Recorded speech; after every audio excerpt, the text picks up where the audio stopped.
Well, hello everybody, welcome back to my channel. I'm Bob Phoenix, and today we're going to continue some more of Phoenix Wright Ace Attorney Spirit of Justice.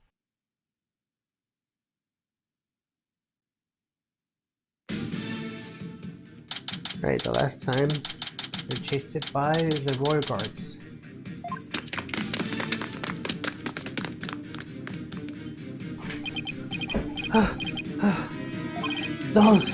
Those guys sure are persistent. Oh yeah, I changed them back to the original outputs. Yeah, they even wore me out, and that doesn't happen often. Why are they after us anyways? It's the Warrior Guards again. Quick, hide! Hey, where'd Hornhead and Spidey Hair go? Spidey Hair? You're not talking about me, are they? Is it a trick question? You know you're hiding somewhere around here! Apollo, that weird-looking bird over there. Did it just... Yeah, it did. It's called the Warbird, and... You know what? I'll tell you all about it later when we're not being chased by masked men.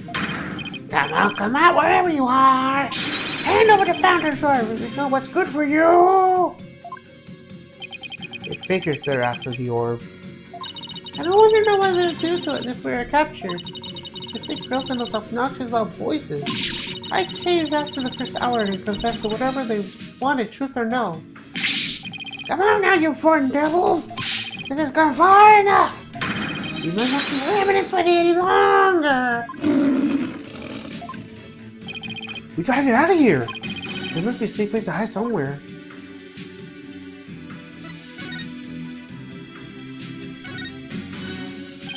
Maybe we can hide here? No way, they'll find us in no time! Stay where you are! They're closing in on us! We gotta find a place to hide. Look, a manhole! Ah, that's right!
Say, son, do you remember my office? Sure, I remember the messy, dimly lit room. The files I amassed in Amara's assassination is kept there. I think it might help you on this case. Do you remember how to get there? Athena, I know where we can hide. Follow me. Oh, where are we going? Wait, you're not seriously thinking about going down there? Smells like rotten eggs. And those are rats I hear? We got no choice. I could get us somewhere safe, but this is the only way in. Quick, before it's too late. It's going to take forever to get this stench out of my hair.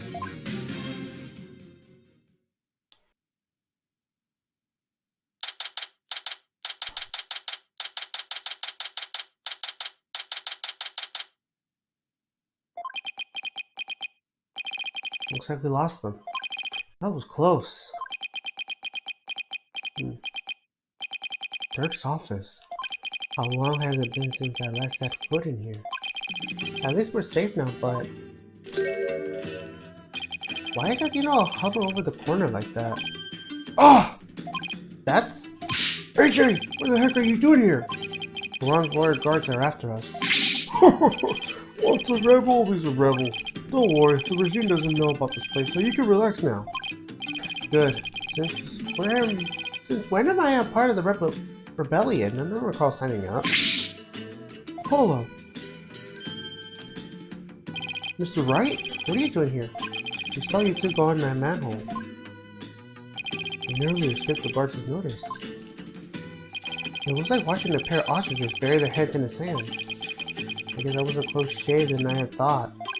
Anyway, you're safe and sound now, and that's what really counts. Oh, I also have some evidence for you. Thanks, Mr. Wright. So, what is this dubious hovel we found ourselves in anyways? It's a Defiant Dragon safe house, also known as the former Satomati law office. See, Well, though it might just be a happenstance. Here I am, a chief prosecutor, hiding out in the rebel base. Please don't report this place to the local police prosecutor Edgeworth. Might as well take a look around while we're waiting in the heat for the heat to die down and out there. Come on, Athena, stop moping over there and help us check this place out. Please tell me there's a shower here. There's a sink in the kitchen, and if you're lucky, maybe even some soap. I'm sorry I even asked. Let's go talk to Dads first. So Dads, you guys are still using this office, I see? yep, Hypnosis is the official HQ of the Defiant Dragons. As Dirk said, and I quote, We must keep it for the day when Karai meets lawyers once more. Restoring the legal system to its rightful form through popular uprising. You can tell how much Dirk believes in this cause. oh, and AJ, Dirk said something else that might interest you. He said he hopes to come back and take over this office someday. To take over me? Those were his words. He may have been half joking around, though. Dirk, guess what I heard from PW? AJ's become a lawyer. Yeah, I've been meaning to tell you. Must be because of you, Dirk. I'm not so sure about that. I imagine you already forgotten about me.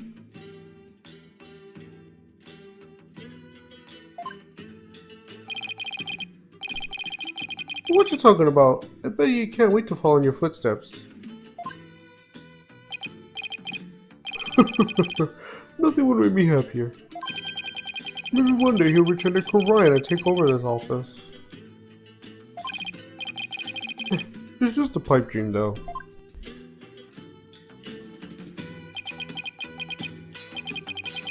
Dirk really said that?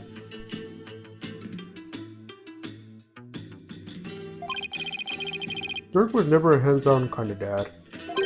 But not a day went by that he wasn't thinking about you. That much I'm sure of. Doesn't get more practical than that. Dirk, don't you think I really did spend my days trying to forget you?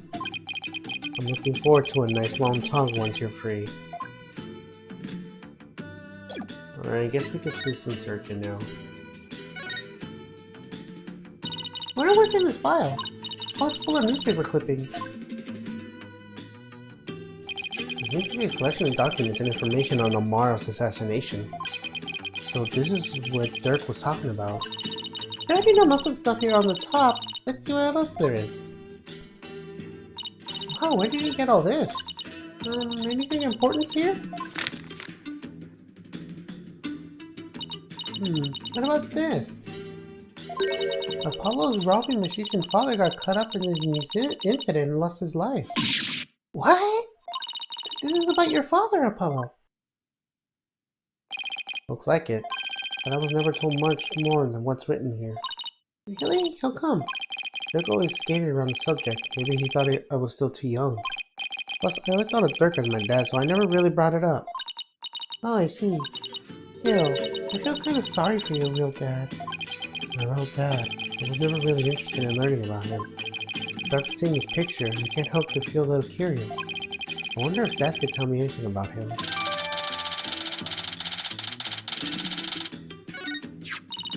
Although this file looks like it might be useful. There's so many pages, I can't tell what's important. I need someone to help organize all of this. And I think I know just the person to ask. This is Dirk's old law book. Look, there's a mark on the cover. It looks like it was branded on with an iron. Yeah, I think it was done to protest against the Defense Culpability Act. There's an extra in the DC Act right here, see?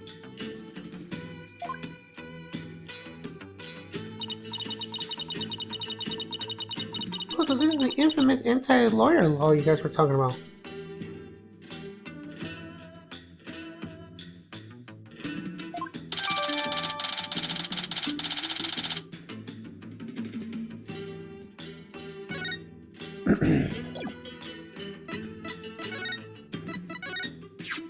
Dad, I want to ask you about this picture.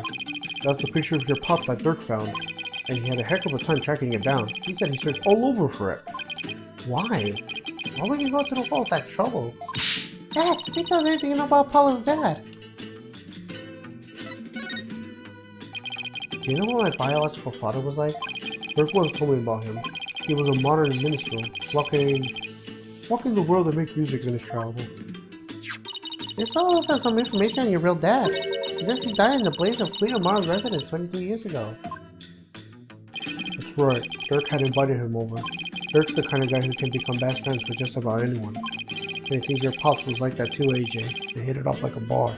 And the next thing you know, Dirk asked him to play some tunes. And then the place went up in flames. Yeah, Dirk had just stepped out for a second when the fire broke out. Paula, you were there too, but you were still just a baby. I remember hearing about it when I was little. Yeah, it was a crying shame. Your pops just happened to take you along that day. But you were there with him when the fire broke out. As Dirk risked his life to save you.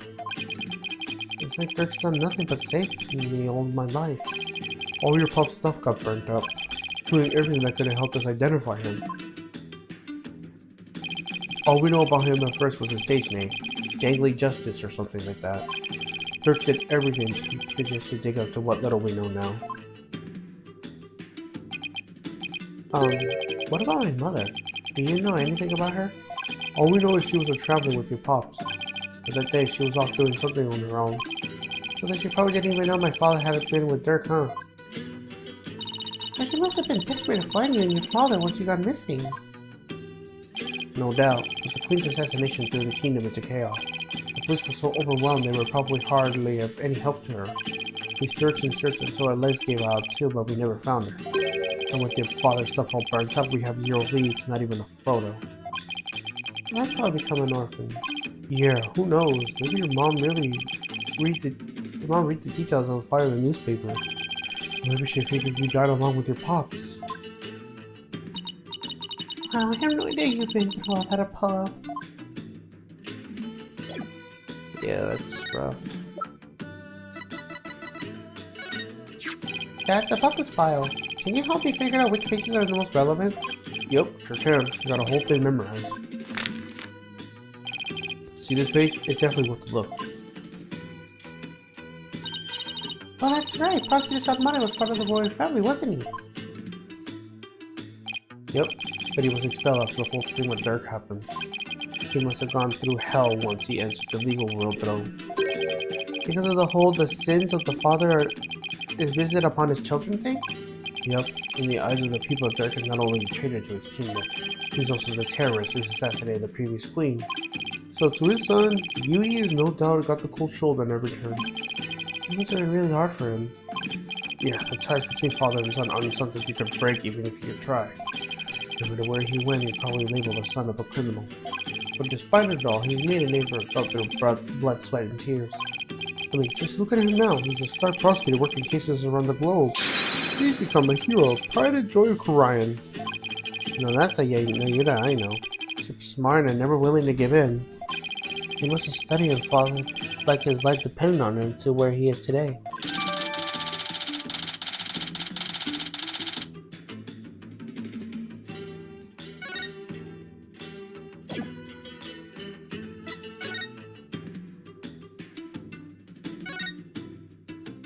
It's a scary looking knife sticking out of the queen's picture. If anyone saw this, they'd think the Defiant Dragons were the violent group. Oh, that was actually me trying to kill the fly.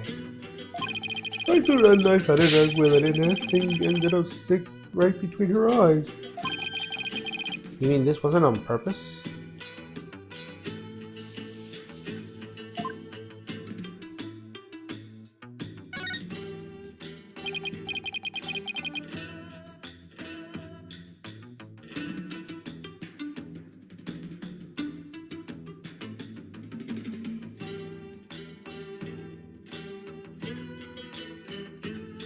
What's with the altar? It's where we pay our respects to the victims of the Defense Culpability Act. The DC Act is a heinous law that puts innocent people to death. A law that's supposed to protect the people sent them to their graves instead. How about insane?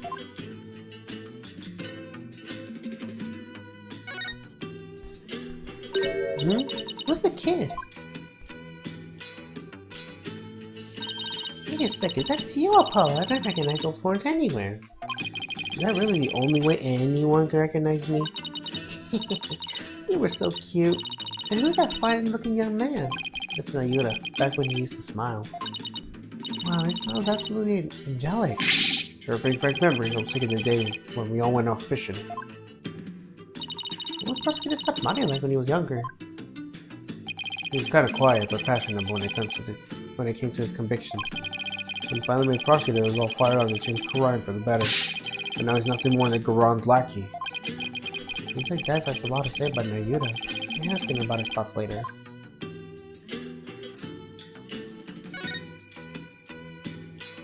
Wait. Don't tell me we have to go back through the manhole to get out of here. The only reason the safe house is still safe is because the front door has been boarded up. Fine, but I'll just have to live here until the revolution begins. What if I told you rats come out at night? We'll just have to start a revolution before sundown. But the revolution never thought I'd get a new ally this way.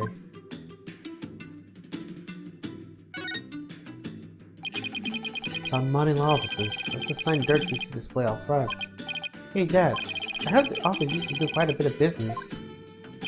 That it did. Dirk was a famous lawyer with countless courtroom victories after all.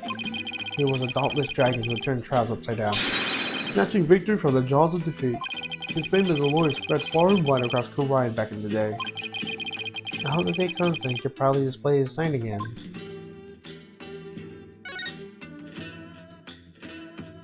Dirk's jacket. You should trade on Apollo, it might actually suit you. Really? There's also a spare eye patch here. Why not try that on too?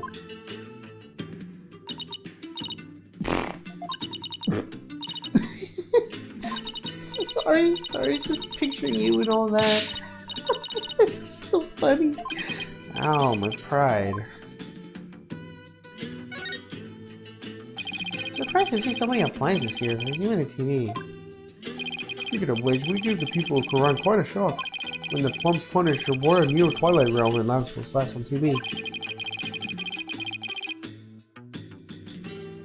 You mean the show where actors play the parts of Dirk and Rafa?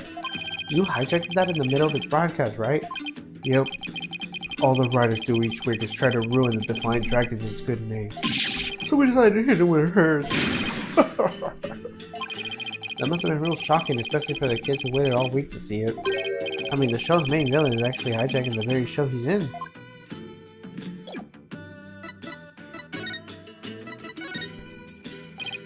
Dad, wasn't Nayuta once part of the Defiant Dragons? Yep, Yui was a rising star in the resistance. He vowed to fight for the cause through the legal system. He said he'd become a prosecutor and give Inga and Goran the smackdown they deserve. But now he's... yeah, a puppet of the Goran regime. Not only that, but he's gonna prosecute his own dad. It doesn't add up. I wonder what happened to him. Me too, but I had to guess. I say Goran has some serious leverage over him. Leverage? Like what? Wish I knew.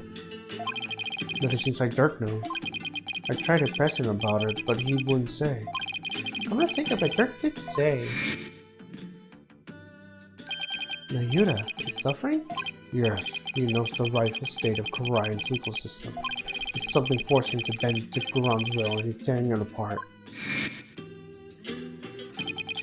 If that's the case, I bet Nagita doesn't really want to go through with Dirk's prosecution. Shouldn't you believe me? Do you believe in my son's innocence? Oh. Our son, in prison for a crime he didn't commit.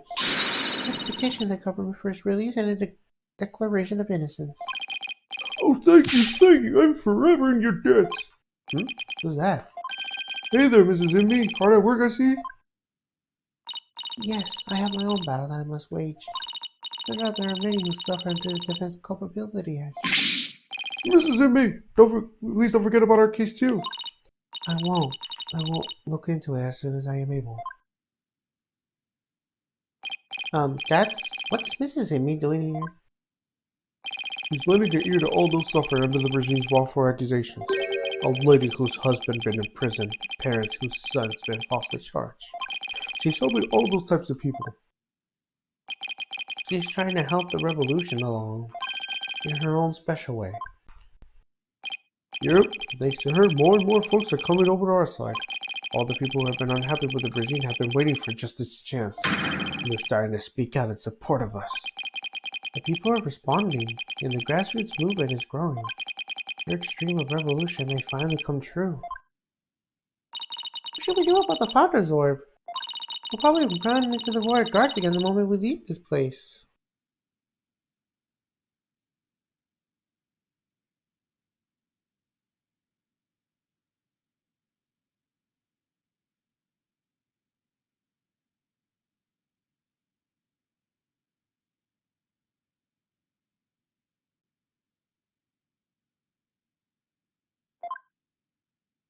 Well, we can't stay here forever, so we'll just have to think of something. I got it. Why don't you hold on to it, Dads? It should be safe here, right? You can count on me. We'll get it back to you in time for tomorrow's trial at the Hall of Justice.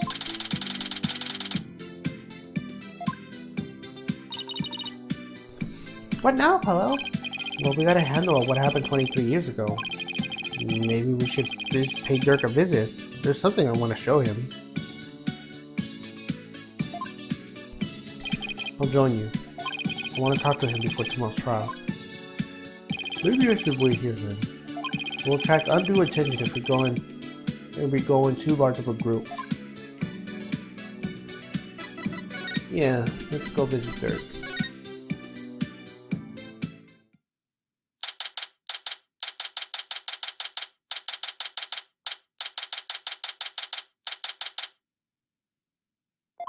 Hey there, son. Can I see your old man again? Hi, Dirk. Guess we're done questioning you? Yeah. You think Nayuta might cut his old man a little slack, but no. He really lay into me. Seems to be really keen on recovering the Founder's Orb. When I couldn't tell him where it was, he confiscated what few possessions I have left. Wait, Dirk's not wearing his attorney's badge? You even took that from him?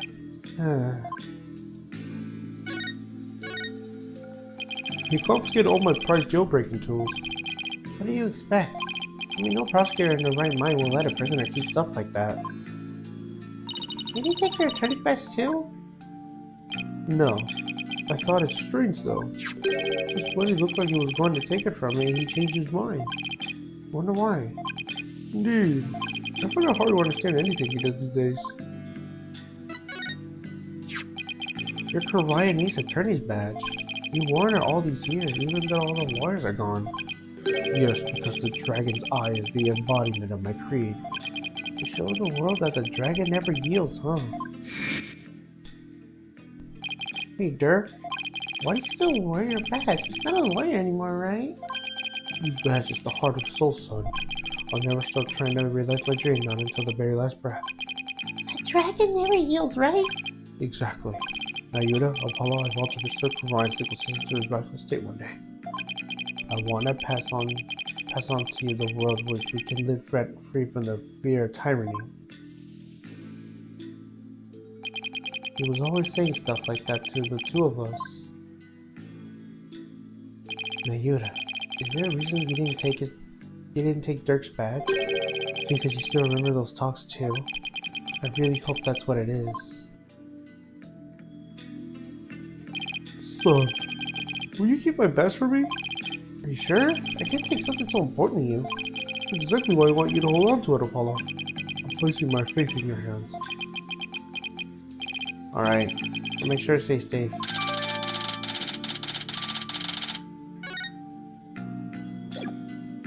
Oh yeah, there's that pendant right here. I found this in the tomb. Look familiar? Oh! That's... Dirk? Where did you find it? Down between the monk statues in the tomb. Is it yours, Dirk? Oh, it's something I bought. Why is he suddenly acting all awkward? I wonder when I lost it. Let's have it. It's very important to me. Of course. I'll just make a note about it for future references.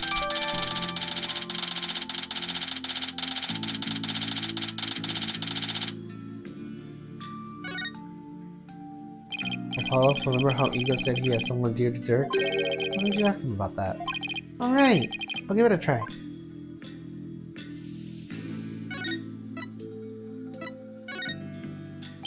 What did the minister mean when he said he had someone dear to you in the palm of his hand? What was he talking about? Now you just needs to know, but he wouldn't tell me anything. Well, I have no idea, so... Well, you obligedly all follow his every word after he said that. So it seems to me the minister was in close proximity of someone you really care about. Oh, Someone you really care about that isn't Nayuta? Wait, don't tell me. Is there a new lady in your life, Dirk? What? No, don't be ridiculous, son.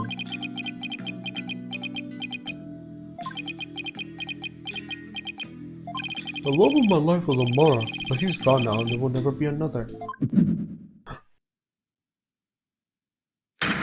My bracelet! Wait, does this mean...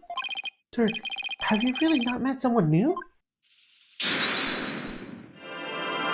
This is the last one of the whole game.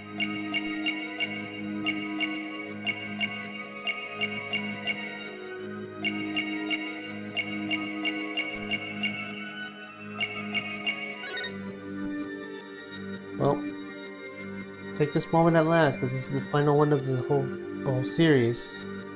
After this, there's not going to be any more. Gotcha! Dirk, you can't fool me. You tensed up when you said, but she's gone now. But you constantly move your arm, causing something to press up against your jacket. Oh! How did you do that? Oh, so that's it. You're hiding a woman's photo up your sleeve. You don't have to keep secrets like that from me, Dirk. You're an eligible bachelor now, and you'll introduce her to me at some point, right? I keep telling you there's no other woman. Fine, then let's see it. What are you hiding up your sleeve? It's just this. Satisfied? Oh, but that's the pendant we found on Amara's too. See? I wasn't trying to hide anything. Then why did he tense up? Dirk, let me look at that. Oh! Hey, what's this button for? Whoa! It's It's a picture of Dirk and some lady. Yeah, she's really young looking too. No, dude, are you into younger women with Dirk? Dirk, you old dog, you got yourself a younger... Dirk, you old dog, you got yourself a younger lover. Would you stop with this nonsense? This is Amara before she died, and if you look closer, you see that I was younger too. You're right. Oh, that's no fun. Wait a second, haven't we seen this woman before? Now that you mention it, isn't this woman the same as the one in the pendant photo? Take that! The woman in the pendant is also the one in this photo. Apollo, where did you get this? In the safe in Ingo's room.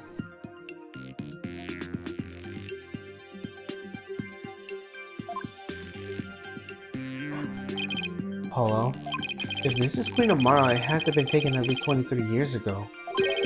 That's just not possible. Yeah, I just noticed the same thing. Here's why this photo couldn't be 23 years old.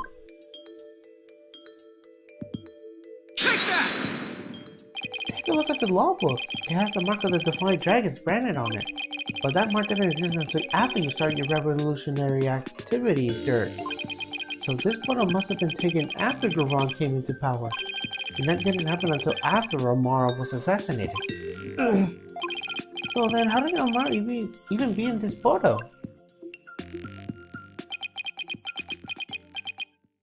Wait a second. That would mean that Amara is still alive? Looks like you found me out, son.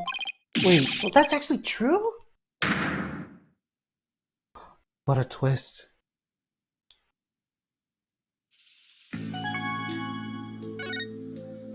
Dirk! What do you mean Amara's still alive? I thought she'd been assassinated. So did I. But it seems she made it out alive, only to be held captive by the Garon regime. Why would they do that? When I fled into the law and went underground 23 years ago, I heard some shocking news from a Defiant Dragon spy. There were rumors of Queen Amara being sighted in the palace. And those rumors turned out to be true? Yes, I snuck into the palace to see for myself. She was confined within the grounds, but otherwise she was as fit as a fiddle. So then, the sarcophagus in the tomb, it's empty? Yes, that entire tomb is one big charade. Wright had to build to stage Amara's death. So we're not going to be cursed by her vengeful spirit? That's a relief. She was being held under virtual house arrest, so I freed her and made her run for it. This photo was taken back then. But look at how they were both grinning from ear to ear. There's a fingerprint on the metal part. I guess Dirk must have lifted it by accident. Oh, Mr. Suddenmoney, I want to hear all about how you ran away with Queen Amara.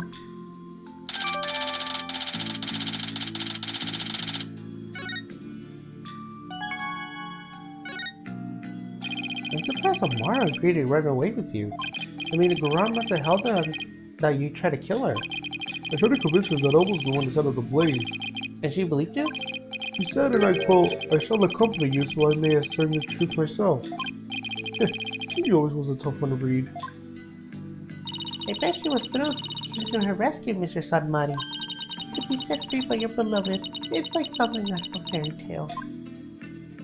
Yeah, well, there's no happily ever after once Garon's people caught up with us.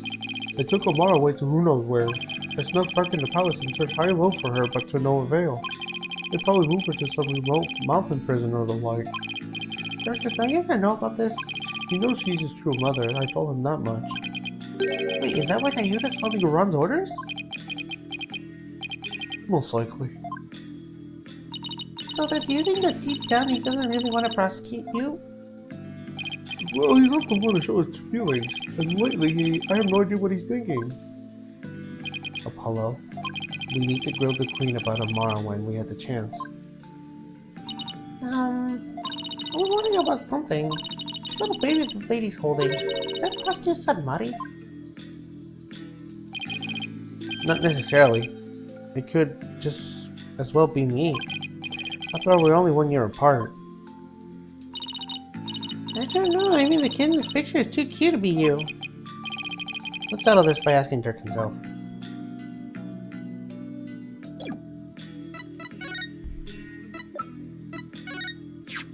Dirk, about the cute little kid in the photo. Is that me? Huh? What are you talking about? See, I told you it was Prosecutor Suddenmoney. Oh, I see. Well, either way, it's not you, son. So then, if it's Nayuta, it was taken when he was around 1 year old, right? And that would mean he ran away with Amara around 22 or 23 years ago? You're pretty good with numbers, son. Impressive. Huh? What kind of answer is that?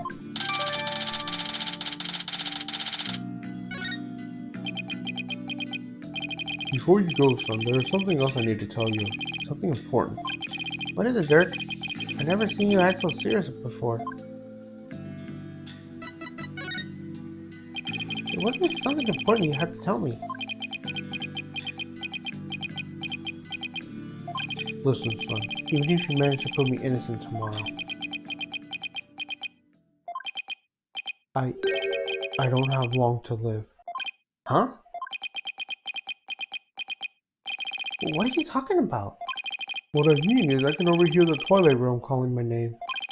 There is no escaping death now that it has its sights set on me. What? Is this another one of your jokes? I wish it was. You can't fool me, Dirk. That's strange. Why isn't my bracelet reacting?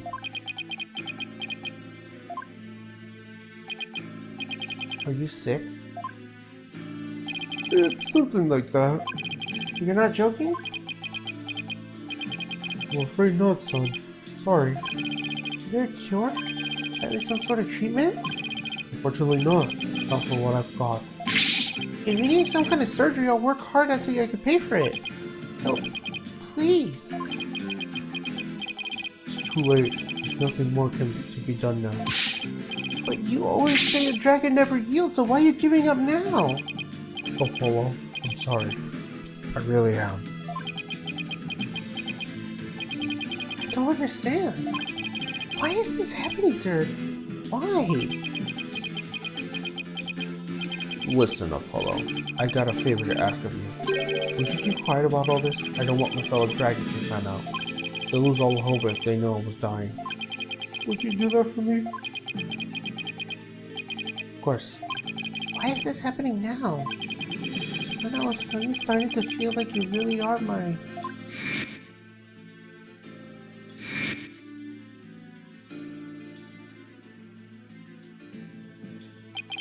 I thought that this time we finally... Now...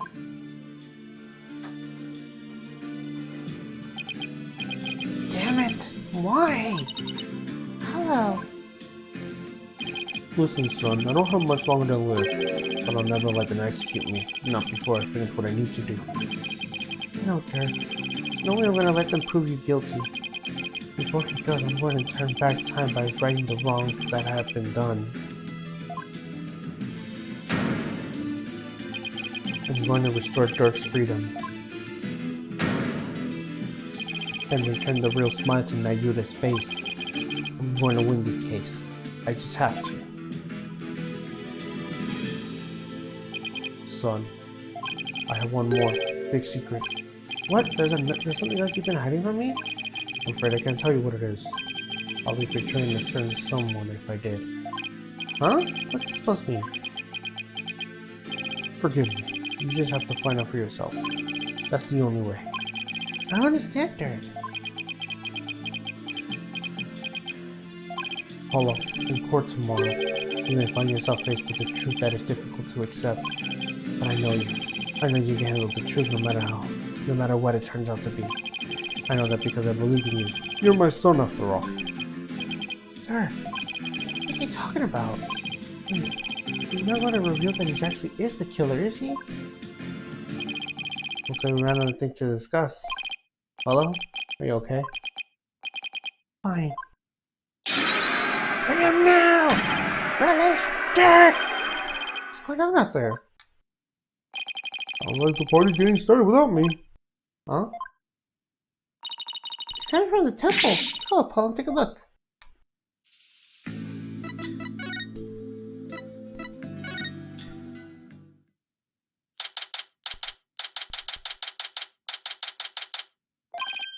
Whoa, what is all this?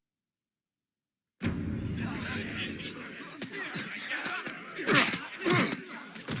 ow, ow! Let go, will ya? What are they? Huh? Well, look at that. The people are coming to take their courts back. Don't hold back, men! Arrest them all!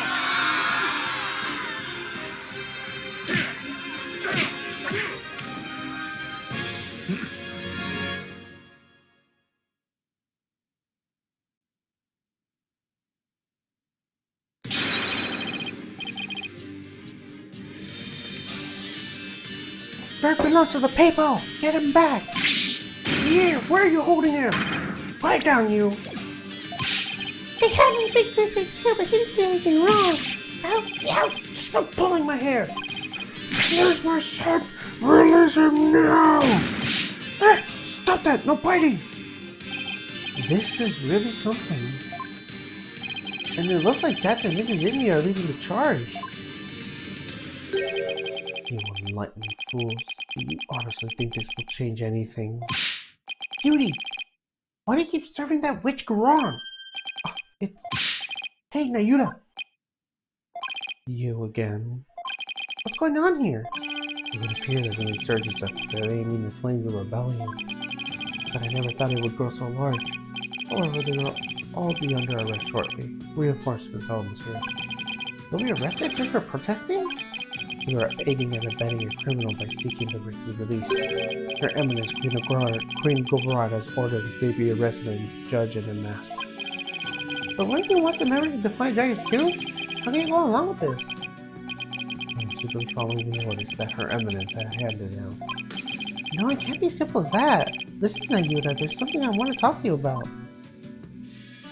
Hey, you're not getting away this time. We need to talk.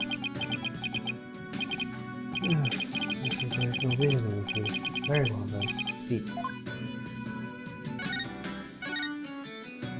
Nayuta, do you really have to serve as prosecutor on Dirk's case? I mean, prosecuting your own flesh and blood, it's just not right. Again, it is trivial. Your ethical standards are not a be-all and all of the world around you. I'm not getting into another debate with her. Nayuta, Did you know about that Dirk is sick? what? He apparently doesn't have that much longer to live. If found him guilty, he probably wouldn't even make it until his execution day. What are you talking about? Knowing this, are you still prepared to send an already died man to his grave? Well, enough with the Zen monk acting, Nayuta. Tell me how you really feel. Mr. Justice, each person is born with a role to fulfill, and I must fulfill mine. Well, I'm not convinced that taking Dirk's trial is part of your lot to life. As of why you've been in Garon's every beck and call, I think I might have the answer. Nayuta, you know the truth about your mother, don't you? About how the former queen is still alive and being held somewhere. Well, Dirk told you, didn't he? Yes, it's true, my mother is spirited away in some remote corner of this kingdom. To keep her safe from harm. Safe from harm? But Dirk said the Garon regime is holding her captive. No, they are keeping her safe. But you don't know where Amara is being held? I don't know what is some secluded hideaway where visitors are not allowed. I heard she leads a simple life akin to that Almodic disciple. It sounds like she's being held captive to me. Listen, Nayuta, are you really doing the queen's bidding? Because he's holding Amara captive? And this whole thing with Dirk, you know he didn't really kill Inga, don't you? Dirk doesn't have much longer to live, so I want to help him however I can. This time it's our turn.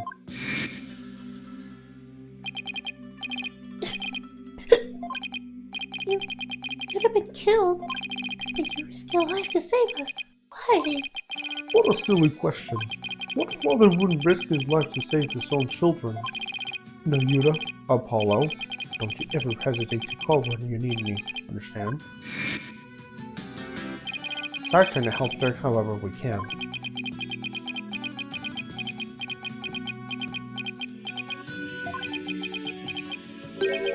What you speak of is futile. Let it go and move on. The guilty verdict, hopelessness. You must resign yourself to it all.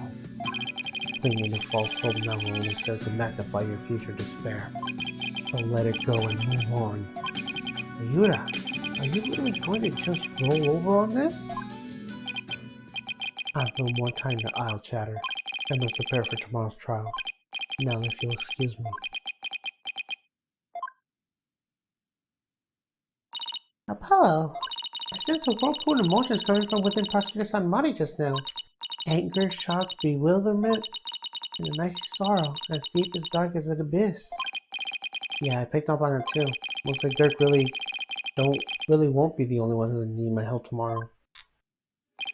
I think it's about time to pay Queen Goron another visit. And ask her about her sister Amara.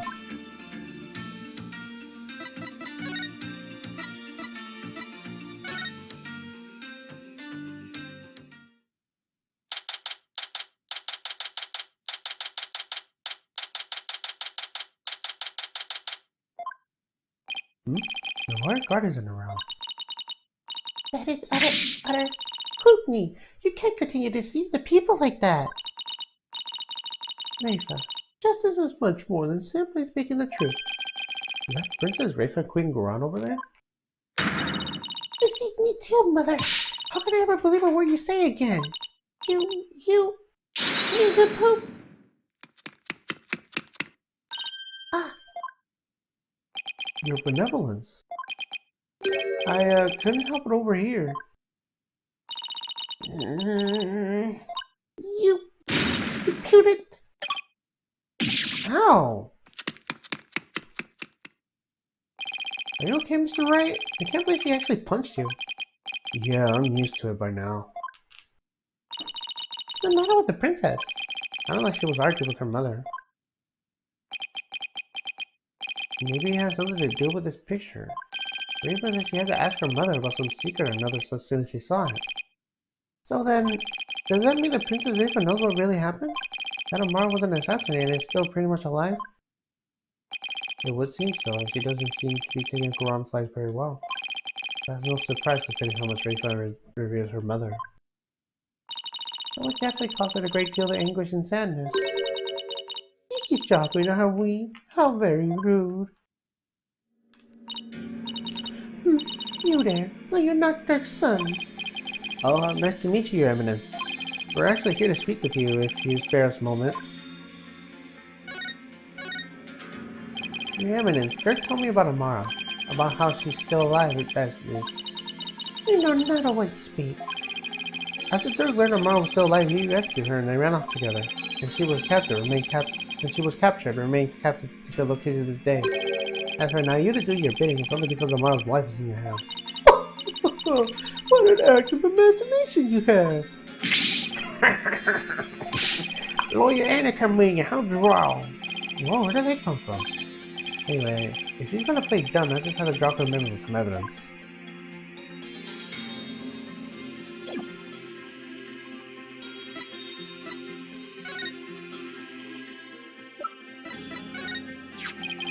Your Eminence, I ask you to take a look at this photo.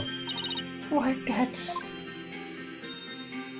It's a photo of Amara, and here you can see a Lobo bearing a bark of defiant dragons. I believe you know what this means.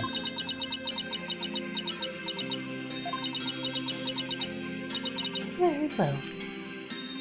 Royal Guard, stand down. Yes, Your Eminence. What is our command? It seems there's no need to restrict this trade any longer. We shall speak of what we know. Amara's alive to Amara's alive.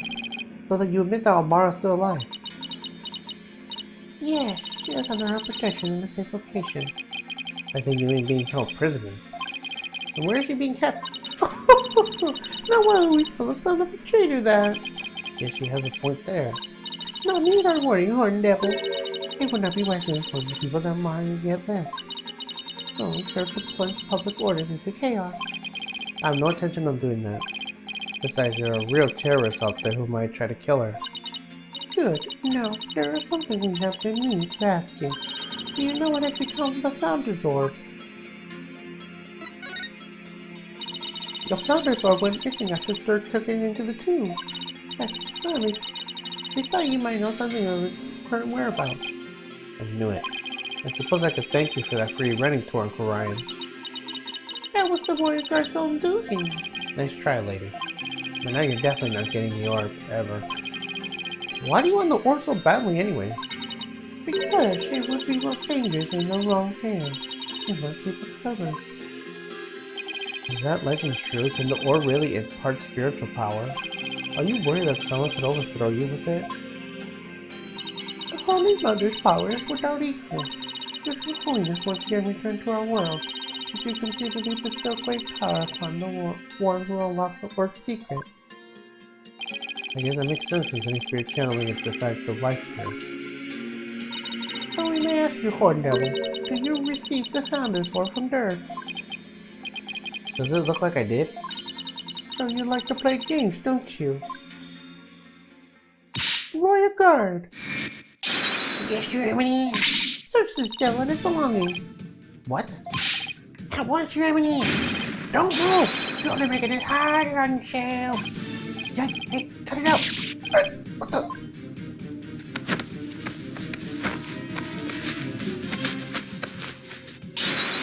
Hey, Bella, don't strip here. Stop it, Eddie. Just submit to our strip search already.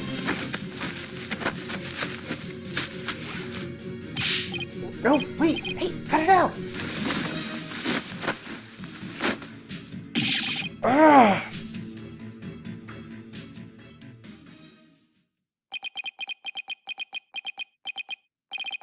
Rest in peace, my poor tainted dignity. There's no sign of bound of Germany is. So you have hidden it somewhere. No matter. We shall recover one way or another once you are found guilty of abetting the accused. That was right. She really is bent on getting the orb.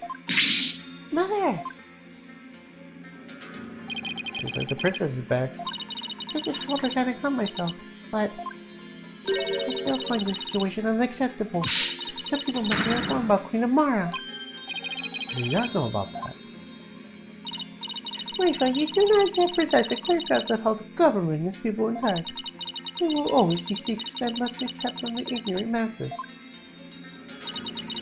You have little faith in our people, Mother. But if the world priestess did it, you always speak the truth. And as such, I cannot remain silent. I will not. Huh, the truth, you say? Your mind has been poisoned by the barbed one. It was an honor and a pleasure, Your Eminence. He's so proud of it, too. We must speak to our child. If your mother feels you discipline her child after all, now that she'll excuse us. Discipline coming from her? I don't like the sound of that at all. Well, Paul, let's head back to the safe house for now. Good idea. We need to go over what we found and collect our thoughts.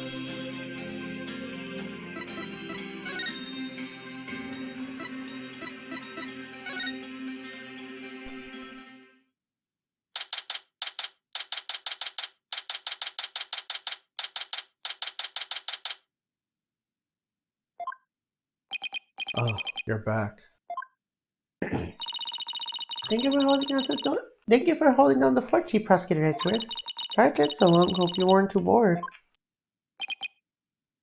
I watched the Plume Punisher, Warrior Meal Twilight Realm while you were gone. And my verdict is, it's an outrage, especially its theme song. Even worse, the people here believe it's an original Karaini show. Can you believe it? I already spoke to the link to Mr. Rebel and I'm not sure what he's probably babbling about, but at least he wasn't too bored. Moving along to things that actually matter. We gather about all the information and evidence we can consider in the case. I think it's time to go over everything we learned so far. The orb trial, Miles' abduction, and the murder of the mastermind behind it all, Justice Minister Inga. It's a lot to consider. You think you have all the facts straight in your head? Yep, I got it all covered, Mr. Wright. It's the truth about what really went down what's going to be a problem. Yes, the more we learn about this, the less we understand.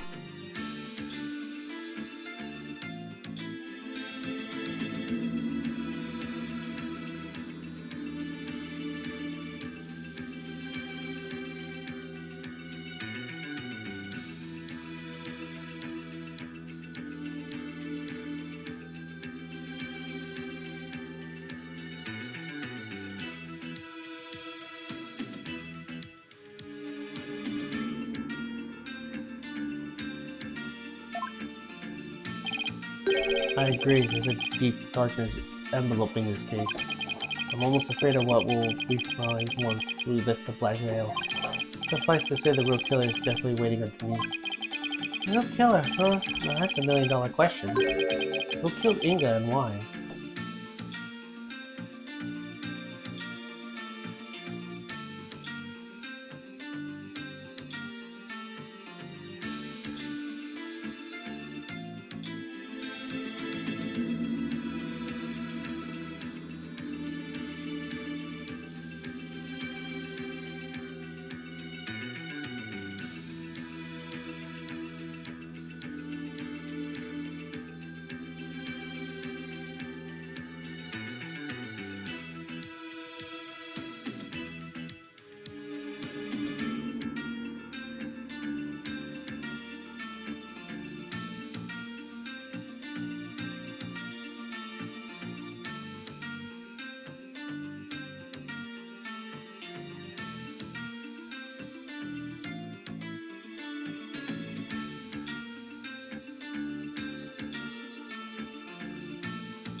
think, Apollo? Who do you say you have the motive to commit this crime?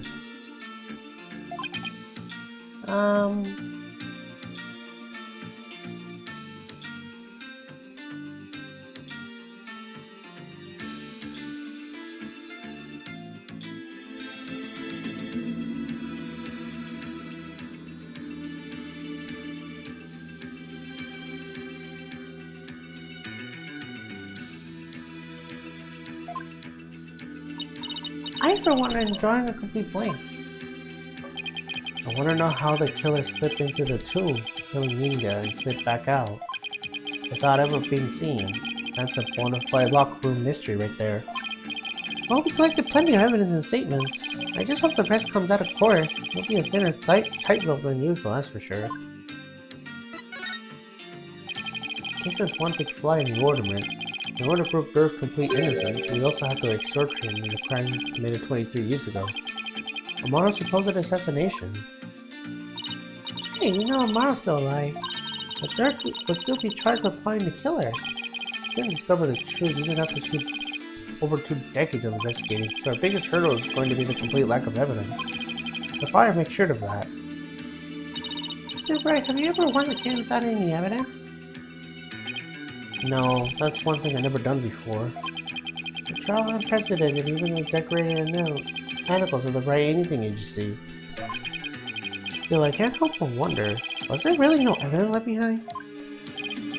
oh, we can't forget about the Defense Culpability Act. Those who would support criminals will be deemed just as guilty. In short, if Dirk is found guilty of sentence to death, Will likely join him in the very public execution. yeah. Meet the charges or die. What kind of crazy upside down legal system is this anyways? Don't worry, I can't ask someone as young as you to risk your life with Tina. So tomorrow, it'll just me and Paulo on the courtroom floor. But you can support us by watching them from the gallery. What? No. I want to help. I'm part of the agency too, after all. Sorry, but this is a direct order from your boss. Plus, there's Prosecutor Blackwell to think of. Said he used me as sword practice if I put you in harm's way. Fine, man. Well, at least promise me this, you two. Promise me you'll make it back alive. Make it back alive, huh? Just with a face, Apollo, you never inspire confidence in your client like that. Yep. I don't play right into the prosecution's hands. Remember, the worst of times when lawyers have to force the biggest smiles. Right. Even when it seems hopeless and when there's not a shred of evidence to be found, we can never let it show on our faces, right? Will I actually be able to do that tomorrow? When push comes to shove, will I be able to force my biggest smile?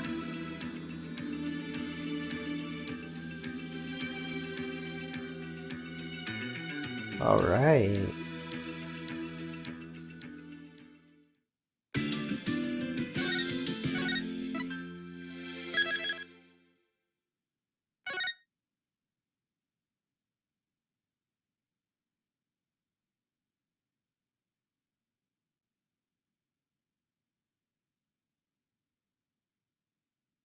Okay.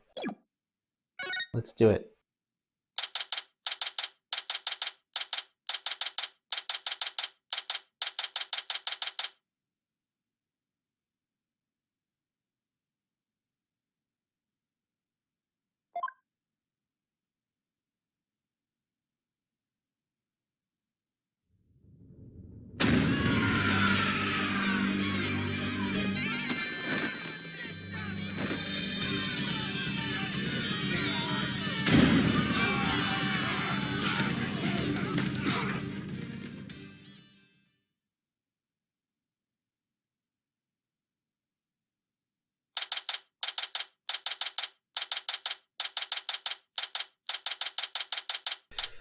Oh boy. It's complete chaos outside. Let's just see the Divine Dragon supporters demonstrating for Dirk's freedom. I've taken a very special interest in the outcome of today's trial. They look like ready to shake us up as we lose. Trials are pretty much like the ones back home, but with one major difference. A divination seance.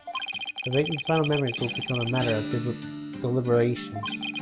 I heard about that, but they haven't stopped you from winning your cases here in Korea. True, but it wasn't easy. Still, the memories of the dead are simply another piece of evidence. There's always a way to deal with them if your client is truly innocent. Well, I know Dirk is innocent, but... I have one more big secret. Apollo, in court tomorrow, you may find yourself faced with a truth that is difficult to accept. But I know you, and I know you can handle the truth no matter what it turns out to be. I know that because I'm believing you. You're my son after all. Dirk, what is that secret you're keeping? Hey, AJ. Here you go, just like I promised. Thanks, Dads. Wait, Weren't you arrested by the police yesterday? yep, and I spent the night in the slammer. I had a fine meal, a shower, even a bed. What more could I ask for? That actually sounds way better than where we're staying. Just remember, AJ, if Dirk is found guilty today, we'll probably be found guilty under the Defense Culpability Act, too. Yeah, now you're gonna say something to that effect. That witch Garang wants to take advantage of us to crush our revolution once and for all. The fate of the revolution and every Koreanese person rests on this trial. We're counting on you, AJ. We'll be fine, we're gonna win this one, you'll see. The trial will begin shortly, Apollo. Let's make our way to the courtroom. Right.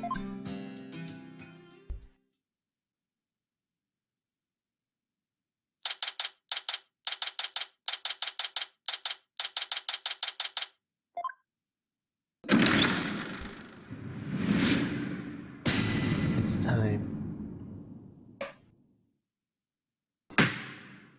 Let the trial of Dirk's son Marty begin. The defense is ready, Your Honor. The prosecution is ready, Your Majesty. So it's really come down to this. Well, don't expect me to hold anything back, Nayuda. This trial examines both the murder of Justice Minister Inga Karko Karayan and the assassination of the former Queen Amara Sigar Karayan. First, I believe we should address the murder of Minister Inga. Would that be acceptable, Prosecutor Sanmari?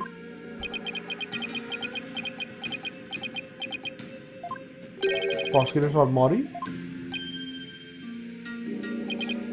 Yes, of course. Please proceed. What's with him? How very unlike you, Prosecutor. Is the mind elsewhere this day?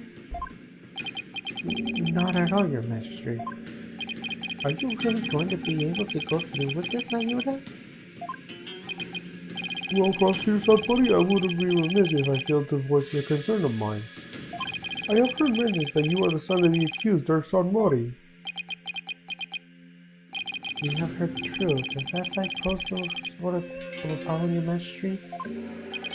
The father being prosecuted by his own son? Could one possibly deliberately such a case without having personal feelings intervene? Yes, without question. Can you really handle it? You can just talk to some money going up because his father is just... Oh no, Objection! Dirk? Fellow citizens, you would do as well not to underestimate my son.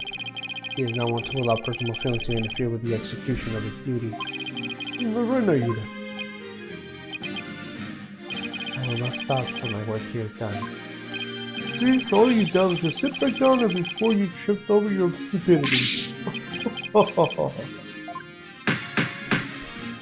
The accused will not take the stand without first being summoned. Better because the prosecutor someone has no issues with the arrangement. Then let us commence the deliberation. Objection! Oh.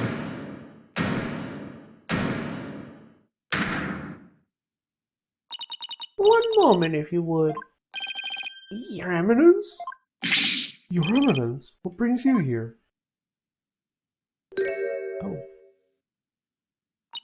Your Majesty, it would appear the prosecutor's son Marty does indeed have some reservations. No, it's not true. Do you truly believe you could deceive me, Nayuda San Marty? Once you hold no reservations if one to stand to these hollow funerary grounds? I have none, Your Eminence. No, it is clear we shall leave this matter to you.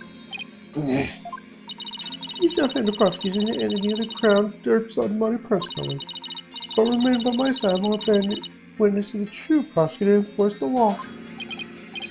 Excuse me, but is the Queen going to prosecute the case? Is that, kosher? There is no need for concern. Before we were crowned queen, he served as the prosecutor. Really? As a foreigner, your ignorance can be excused, but know this. The prosecutor in charge of the Queen of Mars assassination case 22 years ago was none other than Her Eminence, Queen Garan Sekar Garai. First Your Majesty and now this? Why doesn't anyone ever tell me these things? I heard she served as a Minister of Justice, but is she also a prosecutor? I'm guessing she probably moved up the ladder as prosecutor justice minister. We prosecuted the case 23 years ago, but no verdict has ever rendered. We have one guilty person in every case until that, if no longer stand up to us. Oh, I am at a loss of words. I think I will once more bear witness to Her Eminence at work at the Hall of Justice. Our first trial in 23 years. No quarter shall be given to criminals. We shall prosecute them in all our might.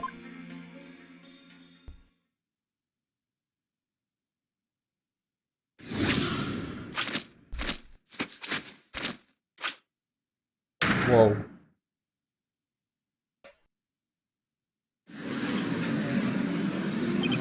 Oh! Verdict magnificent sight. The Queen's attire for the prosecutor day so that we can see it once more. What the? That's Queen Garan? Talk about an extreme makeover. It's all coming back now. The feel of my blood pumping through my veins. Woe to you all enemies of Quran, I shall personally slice, dice, and grind you up into hog feed. I don't suppose I can ask her to roll back into her polite pre-makeover personality? Know this, lawyer. Yes? Now that I stand as prosecutor, consider your defense bench a henchman's scaffold. If you wish to leave any masters, I advise you to start thinking of them now. While you still have a head to which you think that is. She's dead serious. Now it is time for the divination seance. Rafa, come forth.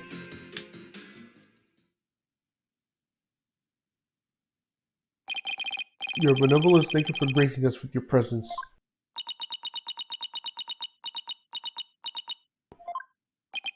Your benevolence? I understand it may be difficult for you, but may we proceed with the divination seance? Yes, let us proceed. Forgive me for asking, but are you feeling physically unwell? If so, I will advise you to avoid any undue exertion. Your benevolence? What's wrong? It's like her mind's us anywhere but here. A lot's happened since yesterday. On top of the murder of her beloved father, she found out that he's been planning a coup. And today she will have to experience his death through his own eyes. Yeah, that wouldn't be enough to shake anyone up. Still, it seems like she's worse off today than she was yesterday.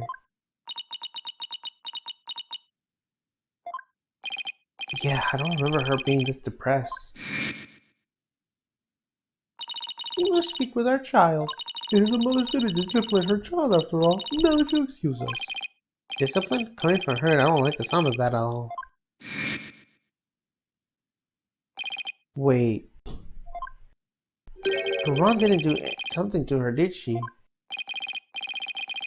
Your Eminence, about today's divination seance, as I understand it, the prosecutor has yet to reveal its content. Is this divination a protocol as part of your plan? Prosecutor Sadmari, would you care to explain your actions? Your Eminence, the accused was caught in the scene of the crime. Therefore, I deem no seance would be necessary for such a clear-cut case. You and your bleeding heart. You seek to spare Rafa the trauma of witnessing her father's death. Is that why you have done this? Not at all. You were concerned for me, Prosecutor Sadmari? It's only compassion of him of all things considered. Your Eminence, your Majesty, regardless of what is best for her benevolence, This case is blessed with the boundary of inconceivable evidence, so I believe we could reach a swift verdict without devoting precious time to the seance. You have a point. Personally, I would like to spare her benevolence such undue misery. Experiencing the murder of her beloved one is a burden no one should have to bear. Prosecutor Satomani, your majesty, can this trust truly proceed without a divination seance? I can't blame her for not wanting to experience her father's murder firsthand. Your Eminence, what is your feeling on this matter? Shall we have benevolence return home to such much needed rest? We shall not. You fool spoil her with her feckless words of compassion.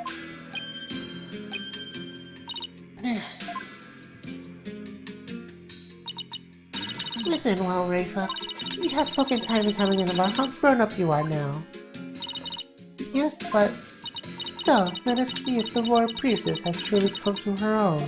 Are you prepared to fulfill your duty as perform the divination seance as you should?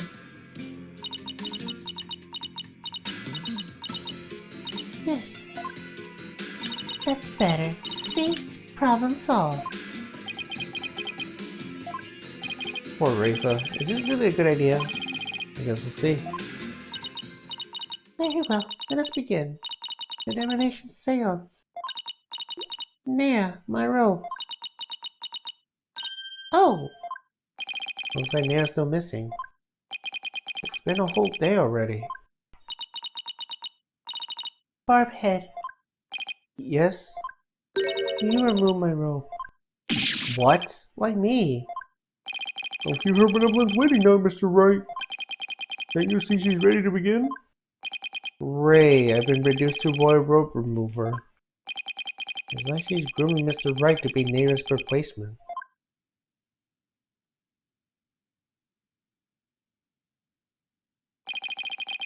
Very well, her benevolence.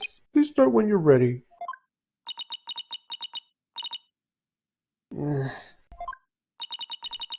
Come, Rafa. You know what must be done. There's no turning back now. I know. The final memories of the deceased. This should be interesting.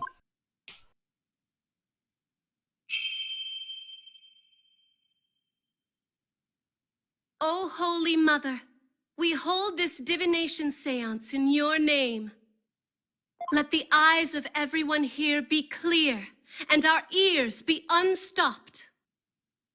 O dance of devotion, guide the victim's soul to me, so that we may receive their final memories in the pool of souls.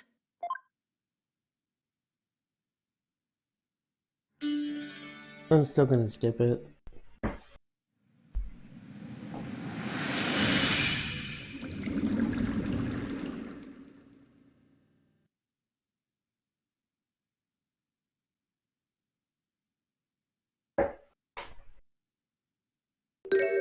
Uh-oh.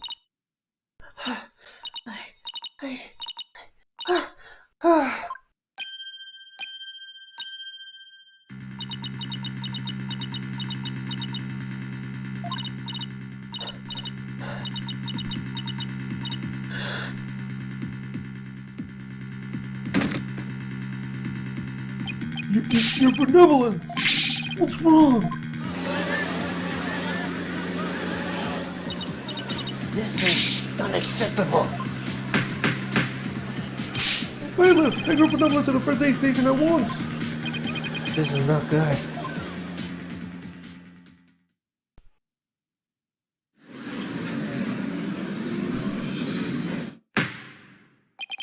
Your Eminence, do you have any idea why her benevolence collapsed so suddenly?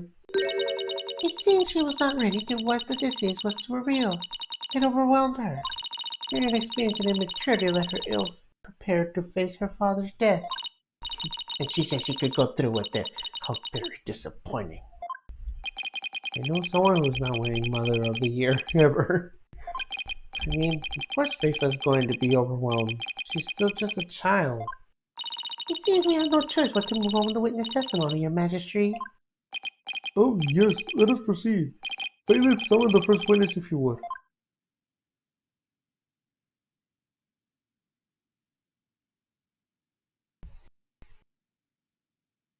No, it's Dirk. Isn't that the accused? It is indeed. I thought it would give him an opportunity to plead his case. But true justice is more than a universal presentation of the facts of the prosecution. That seems uncharacteristically fair of her.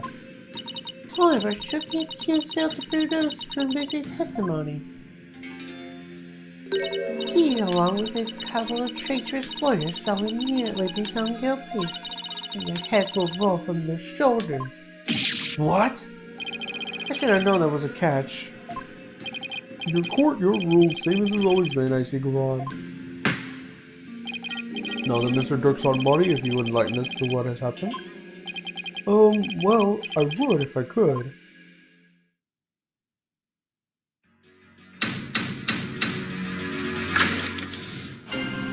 Alright, let's do this. I was struck by a sudden dizziness the moment I entered the tomb. The next thing I knew, I was standing there with a bloody knife in my hand. And lying next, right in front of me, was Inga dead at the doornail. I have no recollection of what happened in the interim. I didn't kill him. At least I don't think I did. I go against everything I believe in.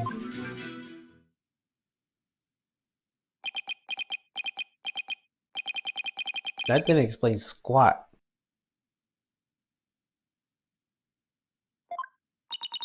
For the record, let it be known that the accused's fingerprints are all over the murder weapon.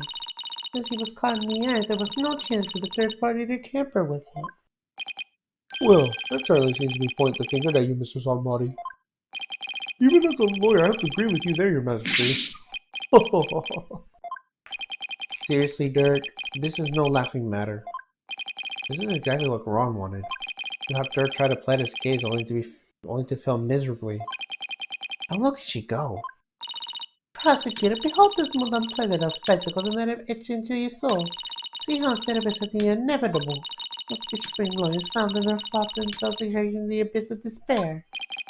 Yes, Your Eminence. Show me the way.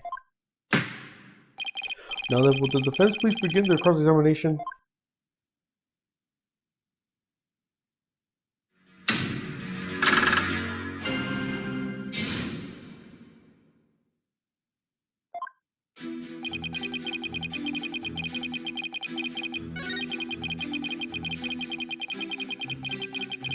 Hold it! Do you recall anyone putting a knife in your hand, Dirk? Wish I could say I did, but I don't remember a thing before I came to. You think there might be a third party in the tombstone? Yeah, because if you didn't do it, then the real killer must have been there with you. Objection!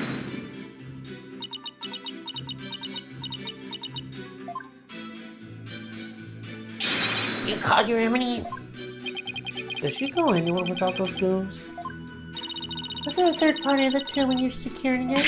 No, your eminence, we searched high and low. We found no one of short. And there you have it. Oh, right. They did search the place.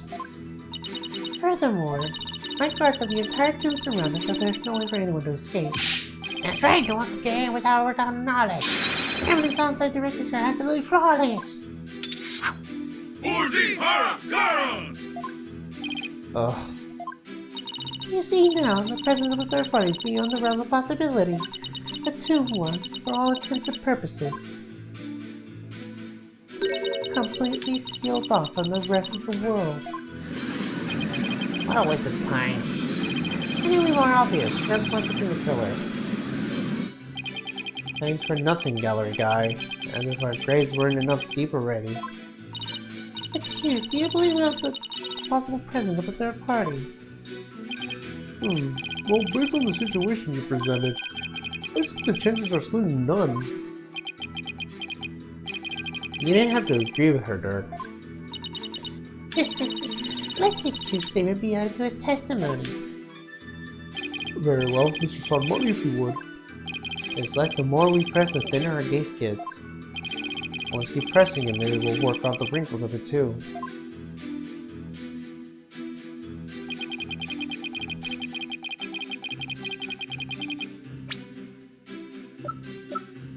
Objection!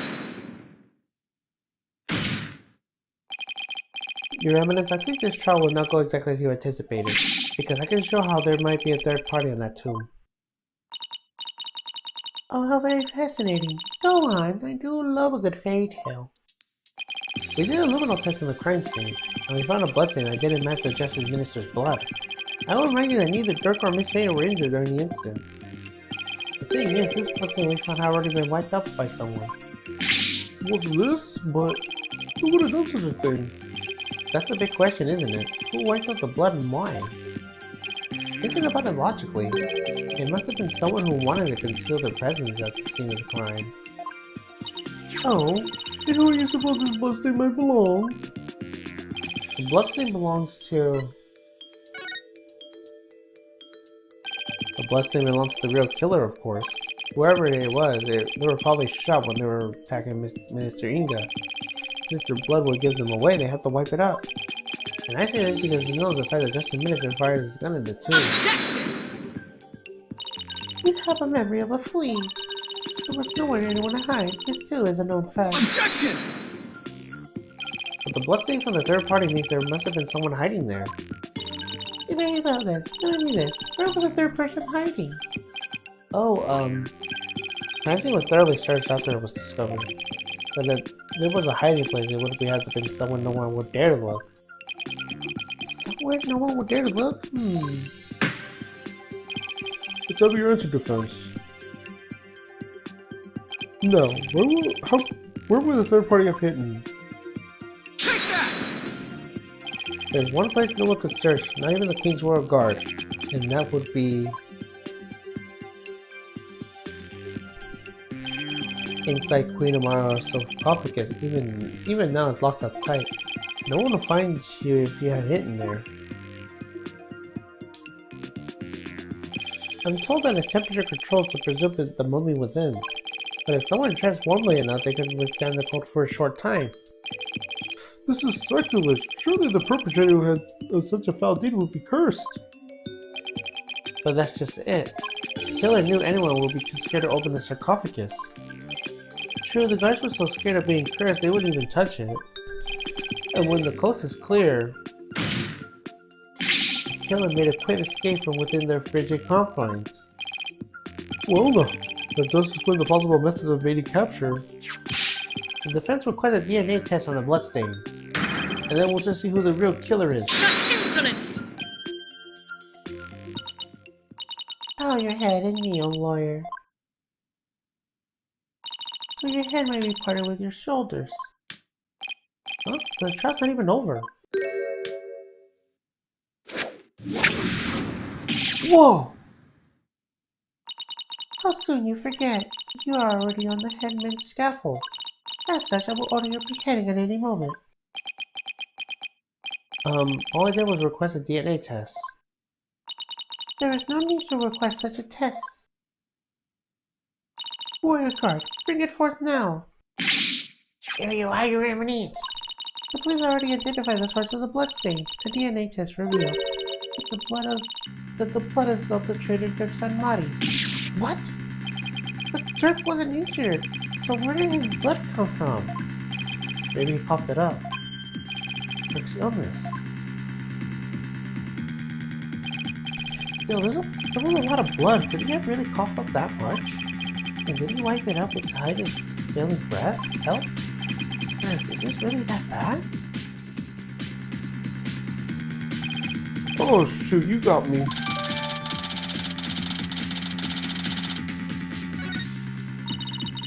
Pay attention, Horn Devil, for this case has already been solved. You claim that this bloodstain will lead us to the real killer, did you not? About that. Did you or did you not make that claim of your own volition, defense? Yes, I did. After she steered you in that direction, that is. Fell right into a trap. Do you see now the following office is the very embodiment of the law? Whatever you say or do shall come to no avail. The third party at the scene of the crime. It's beyond the realm of possibility. No! Praise be for Twinkle Rock. Her eminence legal tactics are she uncompared. I hate to say this, but she really got us good. Neither of our sarcophagus is under the protection of the royal family. My husband and I are the only one who could open it. Therefore, it would be impossible for some prig to open it. I really discount the sarcophagus as hiding place, though. Why are the good fellas still in there? No, it's just ridiculous. I believe we have representatives sympathizing in the gallery today. It is to you to speak. Have you been listening to Dark Sun Money, the one who proclaimed the bloodless revolt? Has betrayed your cause by resorting to murder. No, it can't be. Never. I'm mistaken.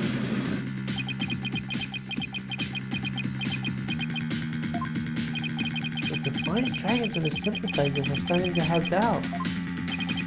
This is what Goran allowed to cause them endured. By establishing his grit to Eagle's murder, he effectively damaged his reputation among those who supported him. True, but now we have an even bigger problem. And now, filthy lord, you are honoring your death as a bargain. Accept your guilty verdict for your failure to explain your client's actions.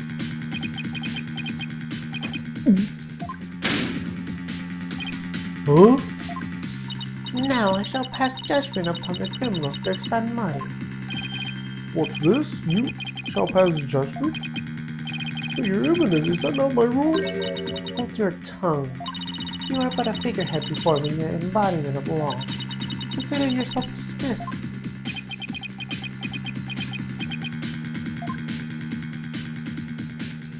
As Queen of Wright, I shall now pass judgment upon the accused.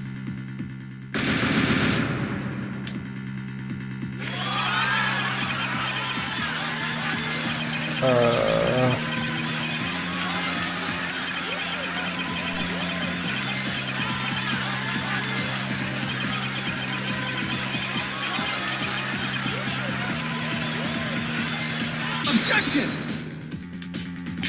Wait. You didn't even give me the chance to rebut. Know when you are defeated, lawyer. Just this once I am willing to show you the depth of my compassion. Tell me when I should allow these proceedings to continue. Come, convince me. Quick, Apollo! Even if we have to bluff, we have to keep this trial going. Show her that crime could have been committed by the third party. How am I supposed to do that? Oh, why didn't you just try to start with, how about the timing of Inga's murder? What? This whole case is built on a single premise, that Inga was murdered after Dirk entered the tomb. But what if it's not true? Like if our assumption is all wrong? Then that might just work. Well, don't keep us waiting, defense. Dirk became a prime suspect because it didn't seem possible that it was a third party at the scene of the crime. But there's another question I should ask yourself this time. Was Minister Inga really killed after Dirk entered the tomb? What nonsense is this? Getting aside the assumption that the murder occurred after Dirk's arrival at the scene, will bring out the possibility of a third party committing the crime. The question before is this: when was Minister Inga really murdered? Is it not possible that before Dirk even set foot in the term, Minister Inga was already dead? That would certainly make a possibility of a third party more plausible. Why, of course. I fell unconscious right after I entered the tomb. Even if I hadn't, I wouldn't have to clear line on the side of the body from the entrance. Which means... You wouldn't have noticed his body either way. This scenario is entirely possible, and so we can prove the possibility of a third party committing the crime. I see. Well, that certainly does make sense. So far so good, this might actually work.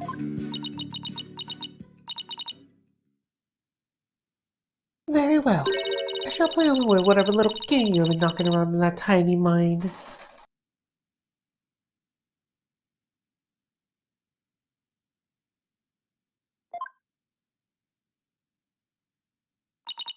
I was starting to get quite bored of all this. I could do with a distraction. Yes! Let us hear some testimony that will shed light on when exactly the minister was slain.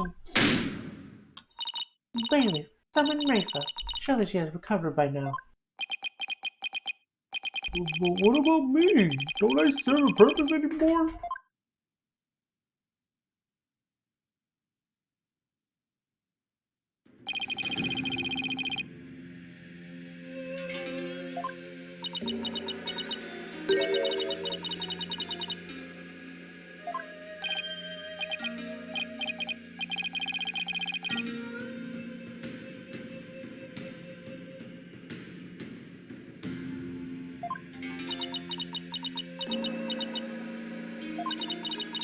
How come my testimony be any value? Your benevolence?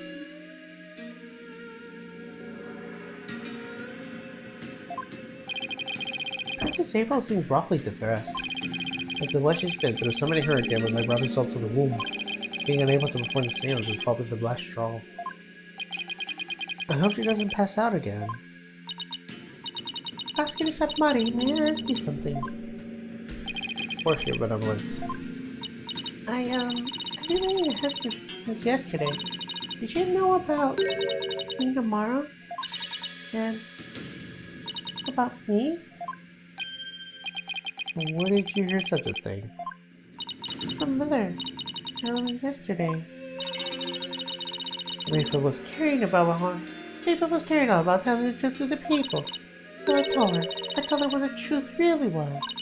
But it was up to Mother to discipline her child. See. That doesn't mean your benevolence. It has no bearing upon the trial here today. No, there's no need to let it trouble you. You know. Well, I'm told Rafa about something other than Mara's status? Sounds like it, but what could it be? Rafa, the defense has proposed something preposterous. They somehow think your father was already dead when Dirk entered the tomb. But I believe you can prove them wrong. Are you prepared to do what is required of you?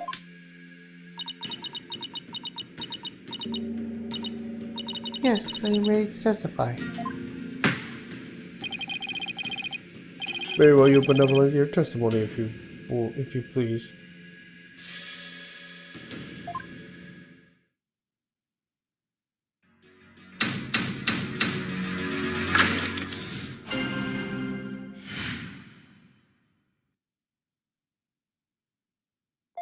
On the day of the murder, I was gazing upon the courtyard in the second room vendetta. Around 2:30 p.m., I saw my father heading for Mara's tomb. Then about 2:45, I saw Barpamp and company enter the courtyard. I saw no one going in and out of the tomb after my father entered at 2:30 p.m. Your second floor vendetta?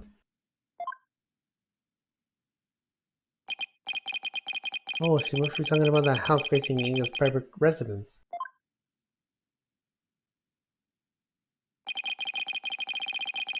So the location where you saw your father is about 2:30?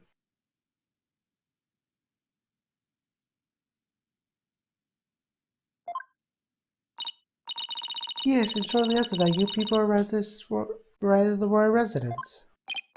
So after the minister entered Mara's tomb at around 2:30, no one went in and out of there until the murder had discovered? The tomb was closed up for outsiders and no one could have snuck in before the murder. That rules out the possibility of a third party lying in wait to slay my poor husband. Or so she'd like us to believe. Now hear me, you useless lawyer. Cease this charade about before me. For I, Queen Garon, shall finally have your head. Forgive me, your evidence, but first let us allow the defense to question the witness.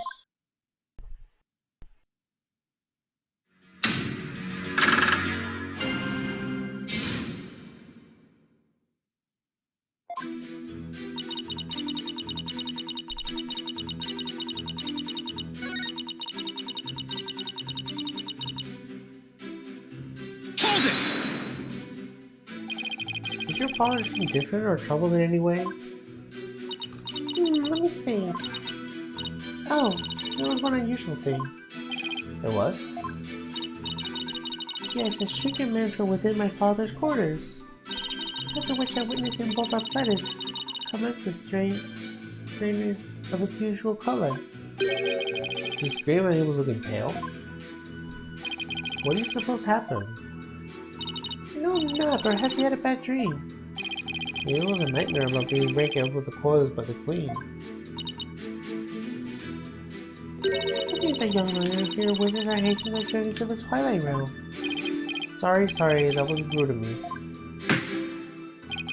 Does the defense believe the witness last statement to be important? I believe it is. I would like to witness that as their testimony.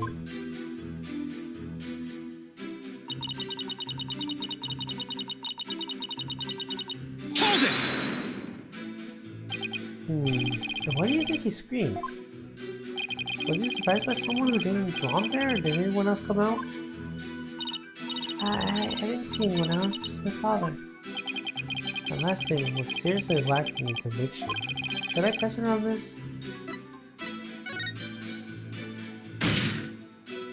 Your benevolence. Let's have some details. The more the better. Details you say? Yes, for example, are you sure you didn't see anyone in the royal residence before 2:30?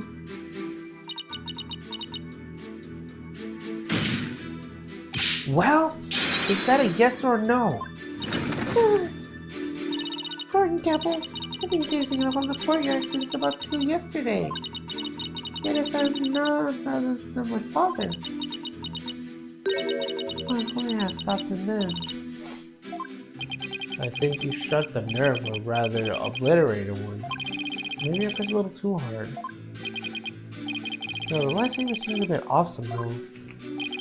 So you didn't see anyone except your father in the courtyard after 2 p.m., huh? Please add that to your testimony, your benevolence.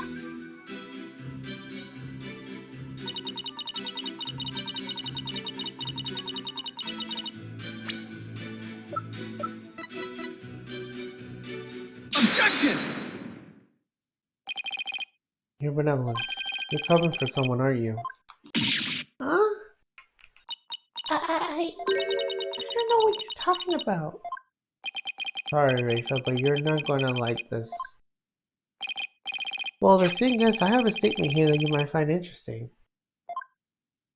It's from a witness who claims that around 2 p.m. his dog got loose and ran into the palace courtyard. That's when the little fella stole his hat from someone. Huh? That's Nias. I mean, nothing, never mind.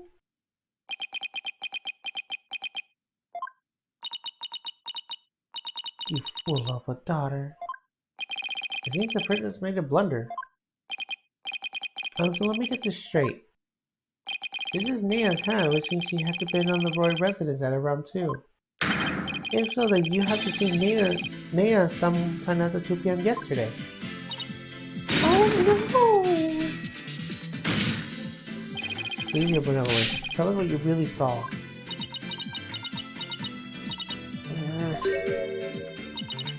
As you say, Hornhead, I saw Nea. And I saw that thing backed off through her hat from her in front of my father's residence. I knew it. Why didn't you say so in the first place? It's because, my mother told me not to. What? Did you care to explain your evidence? I request that you revoke such information as has no relevance in this case. Objection! You don't get to Such insolence! You disagree that proving that it's relevant to the case at hand. Oh, I will. Your benevolence. Please tell us everything you witnessed and saw Nea. Alright. When I saw that dingbat dog attack Nea, I ran to help. I raced from the second floor vendetta down to the courtyard. Wait. That's why you're coming down. You took your eyes off the courtyard. Yes, but only for a moment. This is crucial testimony. If you took your eyes off the courtyard, then someone else could have entered the tomb without you ever knowing. Ah, Your benevolence. Are you sure no one else was there? how, yes. He's hiding something again. What about Nea? Were you able to help her? When I got down to the courtyard, Nea was gone. Gone? Yes, and I never saw her again after that. Any idea what happened? That dingbat dog must have gobbled her up. I seriously doubt that. How can Nea simply disappear while Rayful wasn't looking? Rayful must know something. The only question is, what? Do you have any idea where Nea disappeared to? What do you mean? Well, during the time you took your eyes off the courtyard, no one could have headed into the tomb. And it just happened that Nea disappeared right in that moment. No.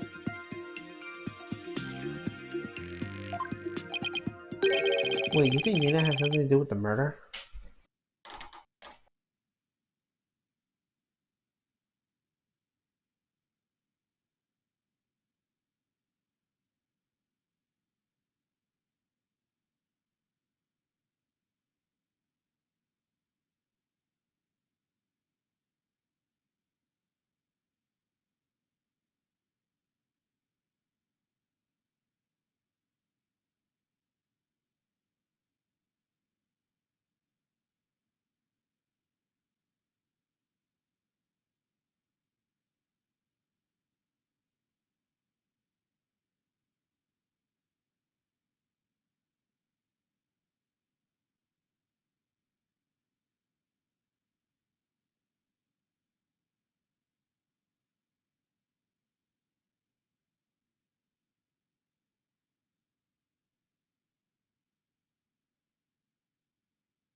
I don't think we can rule that out.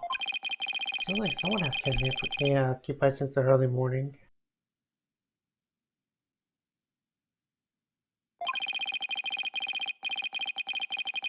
But she was seen right after the murder and then seems to vanish into thin air. You're right. And since she's Rafa's assistant, she could come and go as she pleased within the palace grounds. Could Rafa's assistant really be the killer? But that would mean... First my mother and now Naya? These were the people we trusted most. Could this be? Objection! Do not heed their lies. Lawyers are a foul breed, quick to claim that the third party is to blame for the crime. Nia did not enter the tomb. That much is certain. How can you be so sure? When Nia's head was stolen, the crazed curse spilled the urn full of water into my husband's doorstep. Is it not right, Rafa? Yes, it is. While the dingbat doll was tugging in Nia's hand, it tripped over the urn. The bottoms of her shoe must have soaked with water. And if she had headed into the tombs with wet shoes, she would have left shoe prints along the way. The only shoe prints to be found belong to my husband Inga. Huh? Then... That's right, Nia never did go to that tomb that day. Instead, she entered my husband's private quarters. How do you know? It's quite simple. Shoe prints were discovered in Inga's private quarters. Shoe prints that belonged to Nia. That's right, Edgewater and I did see some footprints in there.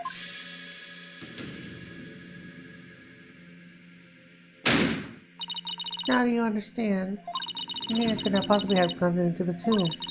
And if the most third person of the crime scene has been a fidget of your imagination. Ugh. The glorious seduction! All hail to the Green King that is feminist queen go round! Bow down to our glory, witless lawyer.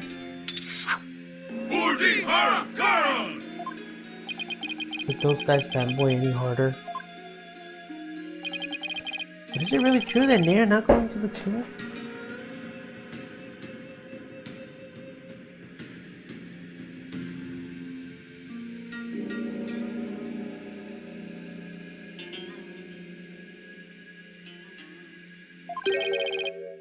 Excuse me, but...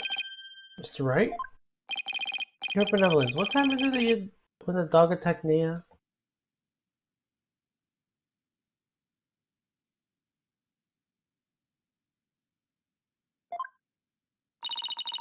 I believe it was about 2:15 p.m.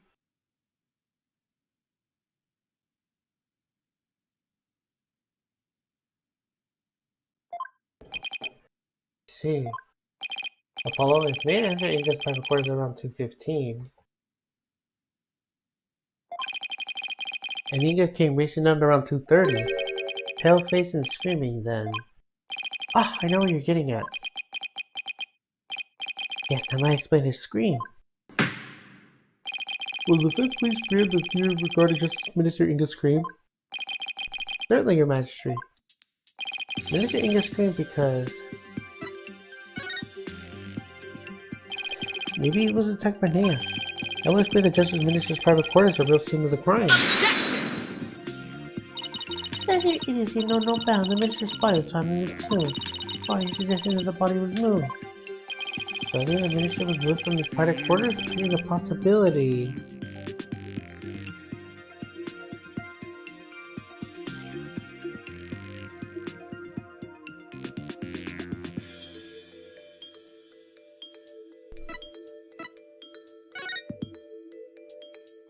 Considering the fact that the body was moved in the tomb, I say there's a possibility. What utter nonsense. What if I have been watching the courtyard? Yet you were suggesting someone could have transported the body unnoticed? You have a point there. In any case, I'd say there's no way that the body could have been moved. After all, there's an awful lot of blood in that tomb. I understand if the scream was a reaction to Naina's attack, but Inga died in the tomb. We need to explain how these two realities could coincide. How are we supposed to do that? Maybe where he was stabbed and where he died are two completely different locations. What do you mean? Let's look at this simply as possible. If the minister's body wasn't moved, he might have been stabbed by Nea in his private quarters, but then died in the tomb. I see. On the one hand, that seems plausible, on the other, it seems decidedly implausible. Prosecutor Sunmoney, what is that fool babbling on about now? Is it a riddle of one of those fortune cookies Americans seem so fond of? Perhaps, but he himself does not know what he meant to say. In all likelihood, it was a poor attempt to confuse us, so I should simply ignore it. Objection! I wasn't finished yet, so hold up on the analysis, would you? The autopsy report never stated the minister's death was instantaneous, so he could have conceivably moved to one place or another after being stabbed. Oh my, are you suggesting he ran all the way to the tomb with the knife sticking out of his back? Well, yes, that's the gist of it. In short, Mr. Inga saw Nina with a knife, let out a scream, and then turned his back into her to flee. Right, when he was stabbed from behind. Well, Your Majesty, does my theory hold water? Such insolence! How dare you bore me like this? Huh? You are a humorless moron spilling an endless string of amusing trivial. I wasn't trying to be funny, Your Eminence. Prosecutor, I like this ignorant clown in lawyer clothing. Your Eminence. Ha!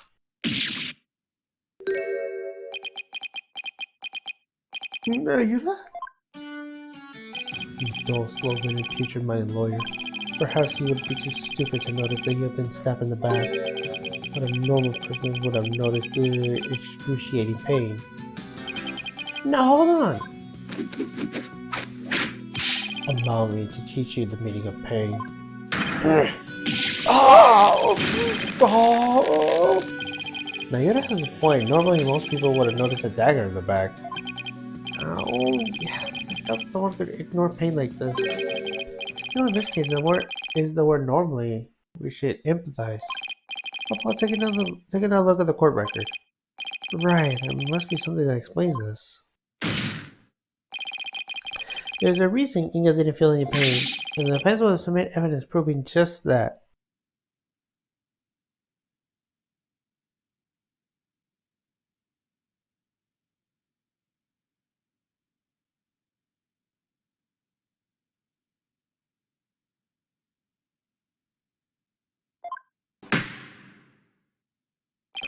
Very well, please present your evidence. Why didn't Minister Ink just as Minister Ink know that he had been stabbed? Take that! Ah, those are my father's painkiller shots. The best will explain the significance of this evidence. Mr. Inga suffered from terrible back pain, so he often injects himself with these. He told that one shot in the back would make all his pain go away. With this, it's easy to explain what happened. Don't tell me you didn't know about this, Your Eminence. You can't mean. Minister Inga was stabbed in the back, close to where he usually injected the painkiller. Therefore, it's entirely possible he had noticed that he had been stabbed. What? What's this?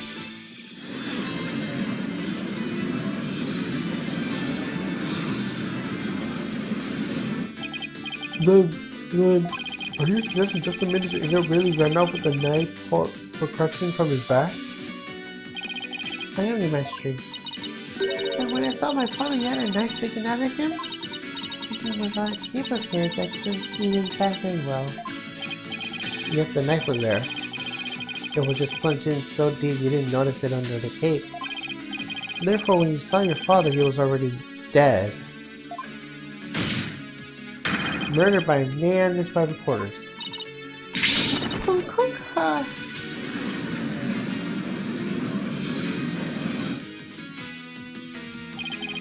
Holy Mother Christ, are we dealing with the living dead here? Well, technically, he wasn't dead yet. I know it's hard to believe, but this is a possible sequence of events. And once Minister Inga arrived at the tomb, he could have removed the knife and dropped dead from blood loss. You didn't kill my father? This must be some mistake. The defense would like to call Nan to the stand.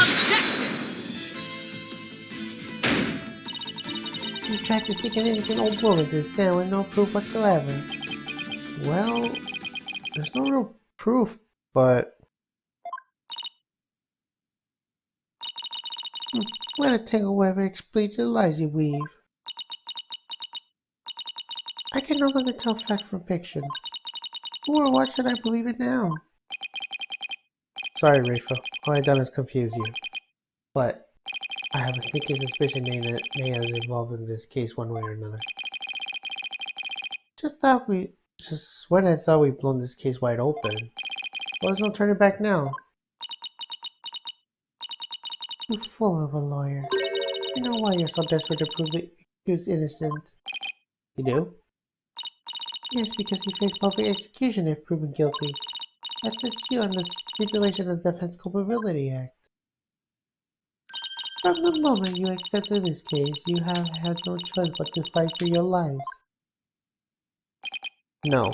The simple fact is I already believe that Dirk is innocent. Ha! Still you cling to your pretense? Very well, I shall offer you a bargain. If you won't admit that the accused is guilty right here, right now, I shall overlook your crime of abetting him and you will not be subject to execution. Is this some sort of joke? Far from it. As Queen, I have the power to grant pardon even a criminal like you. And with the weep in my hand, I can even reduce the severity of the sentence. Perhaps even for Derek, should you be willing to cooperate.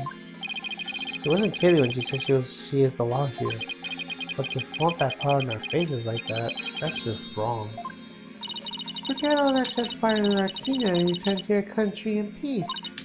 Well, will you abandon your defense to the accused and accept my generous offer?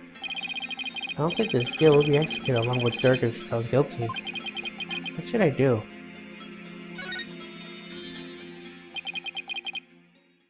Nice try, Jerome. It looks like you don't know what justice is made of.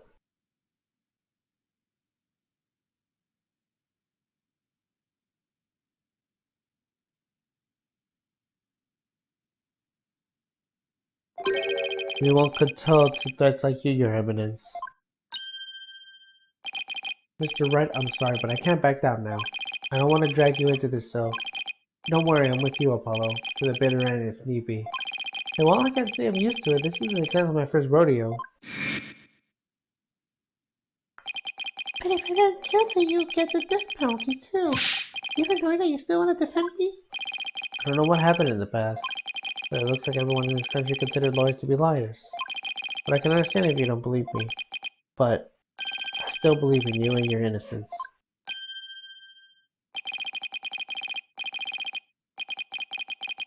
All you have to do is keep believing and find the truth. That's all there is to it. So keep on fighting, Apollo. You hear no objections from me. You nincompoop. You'll die if you lose this case. Why would you even entertain the notion of continuing? I believe that Dirk is innocent, that's why. And besides, trial exists to give the truth a chance to get out of the open. You can't give up simply because you're afraid of some punishment. Even if that punishment is death, does that not frighten you, Hornhead? Who wouldn't be scared? I mean, just thinking about it. Makes me weak as a niece, to be honest.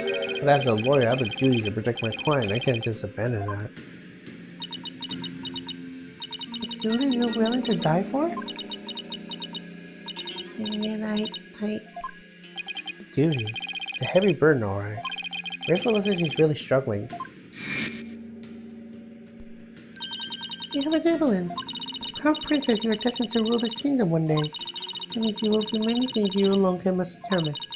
Things like how to keep people happy and what is true and what is false, and most importantly, what role you must play therein. I wonder if I even up to the task. There's no surprise, considering the torment of painful truth she had to face.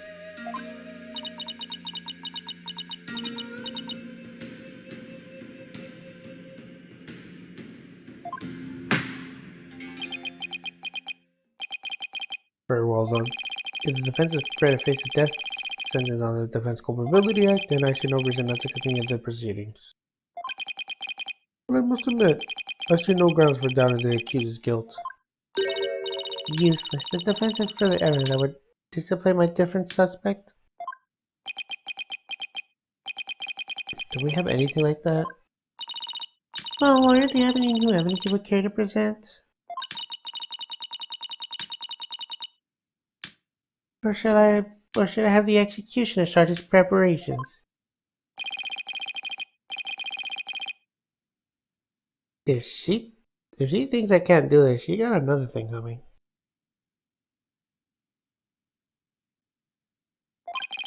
But first, I have some serious thinking to do. I think that new evidence indicated a different suspect.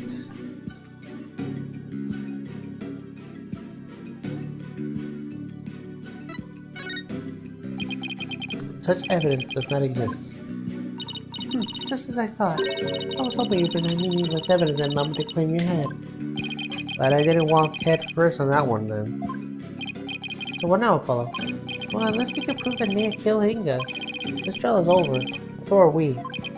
Is there such a way to get to the proof we need? Even without evidence? You know, the key to holding testimony here, Karayan. Huh? Wait, are you actually suggesting... It certainly won't be easy, but it's worth a try. Your Majesty. The crucial step in uncovering the truth behind this case is yet to be taken to its trial. And I'm positive that I can back up the claim with this one step. You'll be able to prove that Maina killed Justice Minister Inga? And just how do you propose to do that? With the help of a certain someone. You need help? From someone? Well, I can't imagine who could it be. But I suppose I must ask. Whose help do you need to uncover the truth?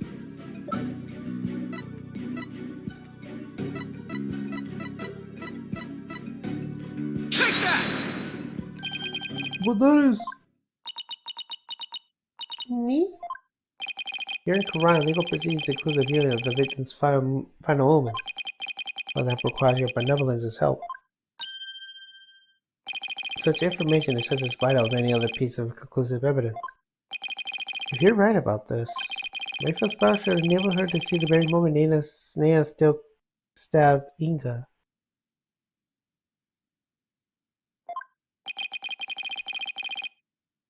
It will be hard to watch your father's murder, but it's the only way to uncover the truth. Your benevolence. We need you and your power. You mean me? Objection! Wretched simpleton. Do you not see what ensured the previous attempt?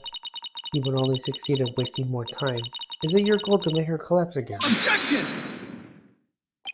The princess said she was prepared earlier. Besides, it's her duty as royal priestess. I say it's up to her now.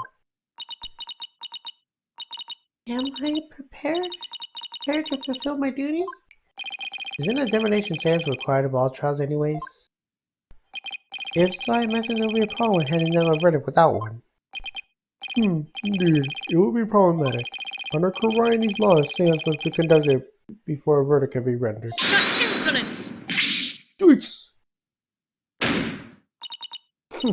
Must you try my patience, though? If I must dispense with that vaccine law, then dispense with it I shall. Huh? As really stubborn as Korai, I proclaim the following.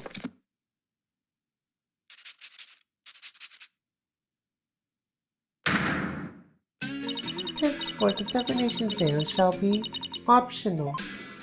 What? She has the power to do that? She just rewrote the law with the force of her hand.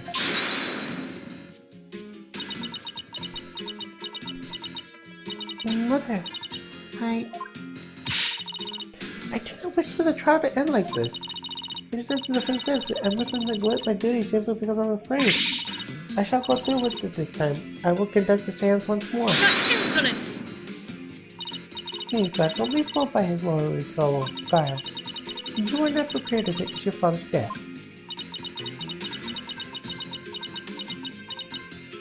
But Lordhead needs my help. Reza, did you not tell me earlier? Did you not tell me you were prepared? But despite your grandhusband's poster, you collapsed with the most vicious passion. Even worse, you have erred in your insights of late. Not up in the bark one over here, overturned them one more than once. Oh. You cannot be trusted to keep your word, nor can you reveal the truth through your insights. So I say you be gone. This sacred hall of justice has no need for such a worthless royal priestess. Worthless? Wow, how can she say that to her daughter? So, Mother, you think me worthless? Objection! Her benevolence says she can do it, does she? So I don't see why you have to commend her before she even makes her contempt.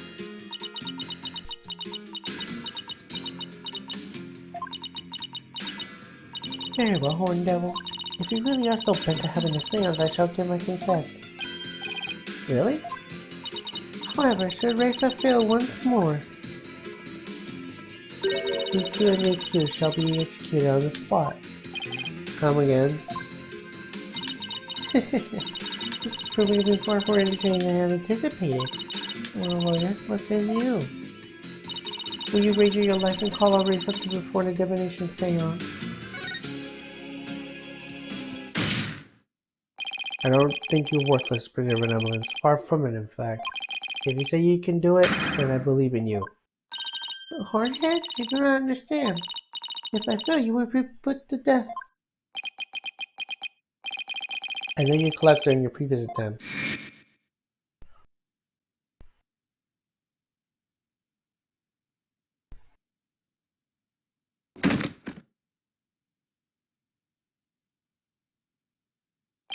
I can't even imagine how terrible it must have been for you. But despite that, you are willing to try again. I have faith in that conviction, in that courage. My courage? So she was doomed to failure if she didn't have the courage to perform the seance. But it looks like she got the determination to try again. Right, that's the bet I'm willing to take.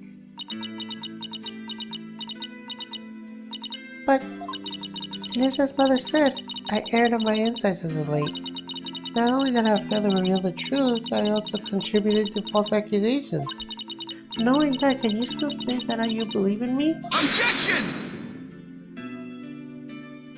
I wouldn't take shock in those words of benevolence. Despite what your mother says, I don't think you made any errors at all. Huh? In the trials I've been a part of here in Korean, I wouldn't have never proven my client's innocence without your seance. Because even though they didn't always reflect my absolute truth, the insights I proved serve a valuable lead to finding the truth. Vital piece? My seance? So please, your benevolence, try to perform the divination seance one more time. I... Objection! Rafa, stop this madness. It is for your own good. You will ill prepare to face your father's death. Go, leave the sacred hall at once.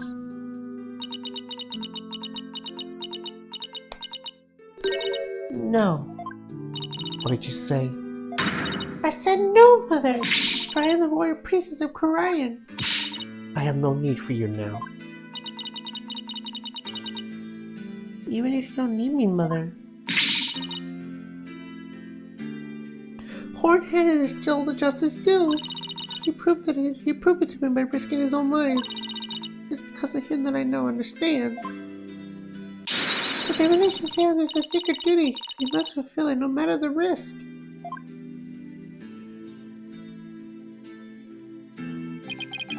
Your benevolence. Mother told me that the divination seances was the real reflecting not but the truth. I begin to have my doubts that the dwarf had disproved the insights it offered. And now I don't even know who or what to trust anymore. Father, Mother, even Nea, I have believed in them above all others. But I have finally known now. I know that I must what I might trust.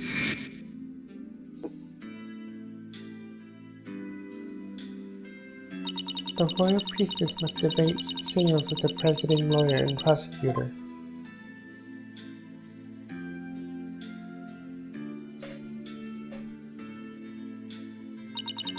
So it can be interpreted properly. That is how I believe trials here in Korian should function. Therefore, the Hall of Justice needs me. It is my power that leads trials forward the truth. That is my sacred duty, and I will never shrink from it again.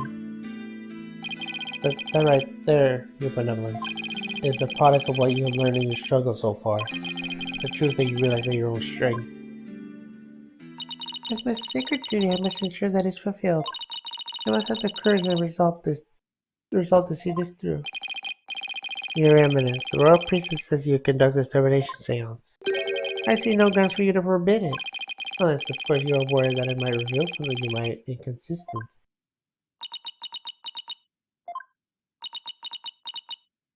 Mother, I am done letting you have your way. Rafa, You would actually rebel against me, your mother and queen. Though I am scared to see my father's death, I must face my fear.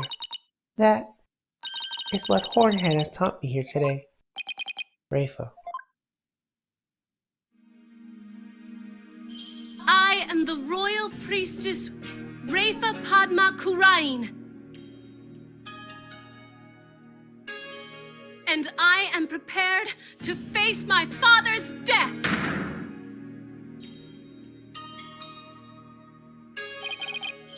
Your Eminence, it seems the princess is more grown up than you thought.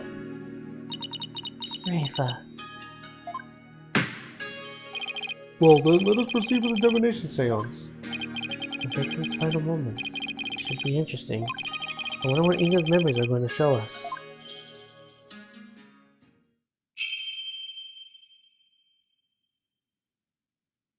O Holy Mother, we hold this divination seance in your name.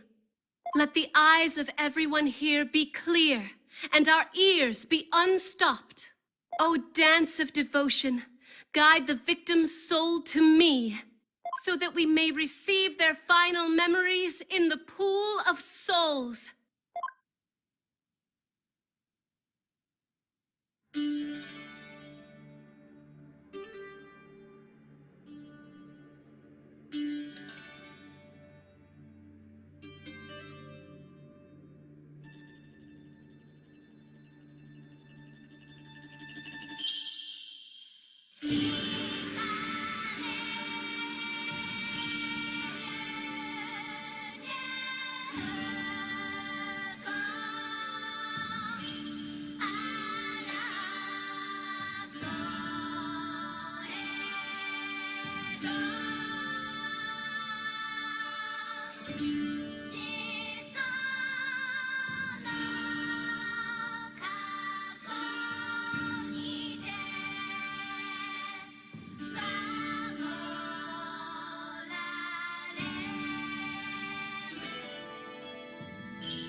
Ugh.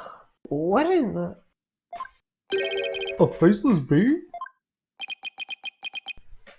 What the heck? His face is just like a picture of the founder.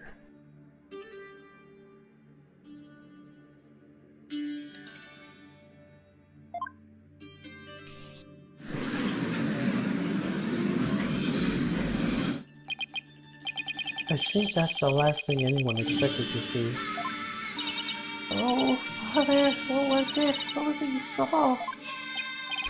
Are we to understand that this is the last thing the victors saw? Yes, there can be no mistake. That was what my father seems to witness.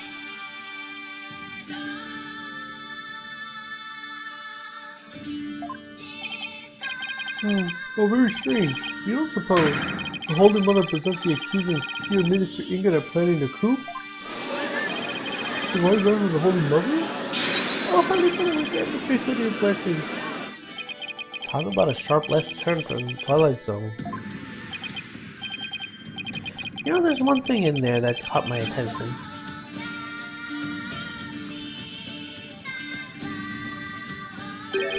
That laugh. Who did it belong to and why are they laughing? Who knows? Maybe it's supposed to be started after you see my husband.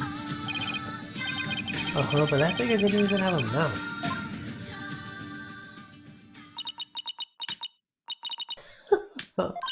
I think we're done here, lawyer.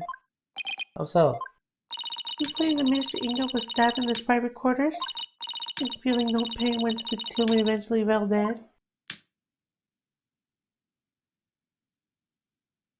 But the seance master proved he was stabbed in the tomb and felt great pain, no less. Oh, that. Therefore, as I asserted all along, it was the accused who stabbed the minister in the tomb. Ugh! Everything just backfired big time. Wow, Karan has a devil's own luck, doesn't she? Now then, I shall give voices to the soul of the deceased. Listen while I heed these words.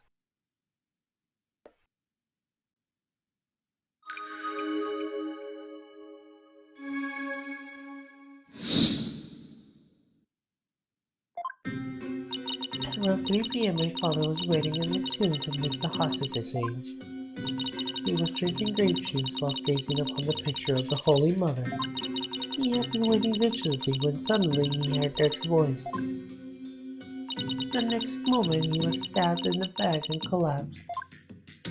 My father tried to shoot his attacker, but he missed and the attacker let off a laugh. So what now, Mr. Wright? It's up to us to not hold in Rafa's inceptions and Ninga's memories. In other words, we need to prove that her understanding of them could be mistaken. Okay, I'll give it a try.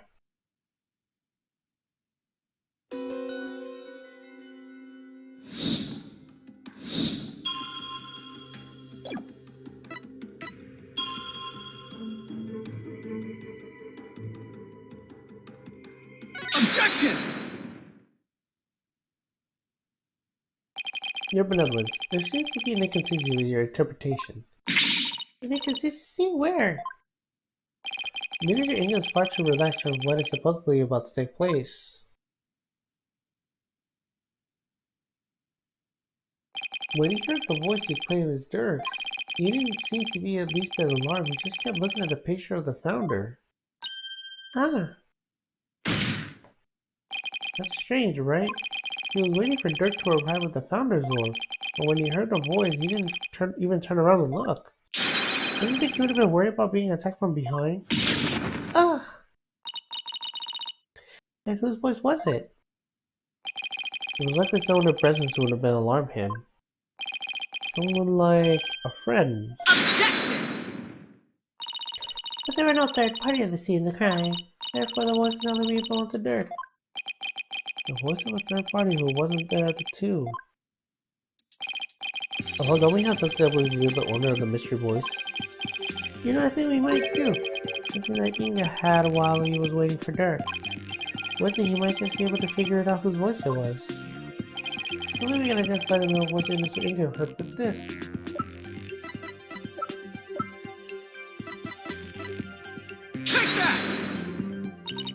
That's father's. I know it must be hard for you, but could you please look at this photo? There's something here that could point us towards the identity of the voices. This is the real source of the man's voice. Take that! A cell phone? Right. I believe that the voice the minister heard was of the call of his cell phone. I see. Well, that makes certainly sense. What if her evidence revealed the matter? I can see the possibility. It seems I must refine my vision.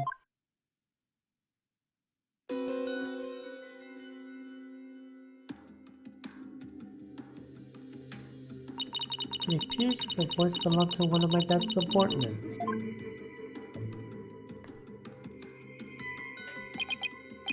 Why do you suppose he was talking to one of them then?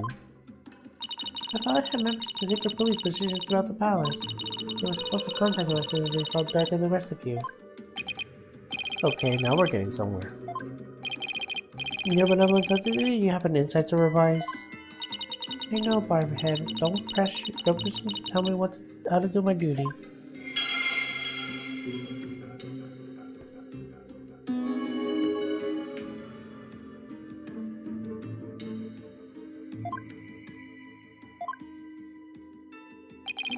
So the voice was coming from the phone, that's good to know. And there might be some other sounds coming from the phone, sounds that could be clues. Take another look at the Rayfield's insights to really focus on the various sensations. Okay, I'm getting the hang of this now.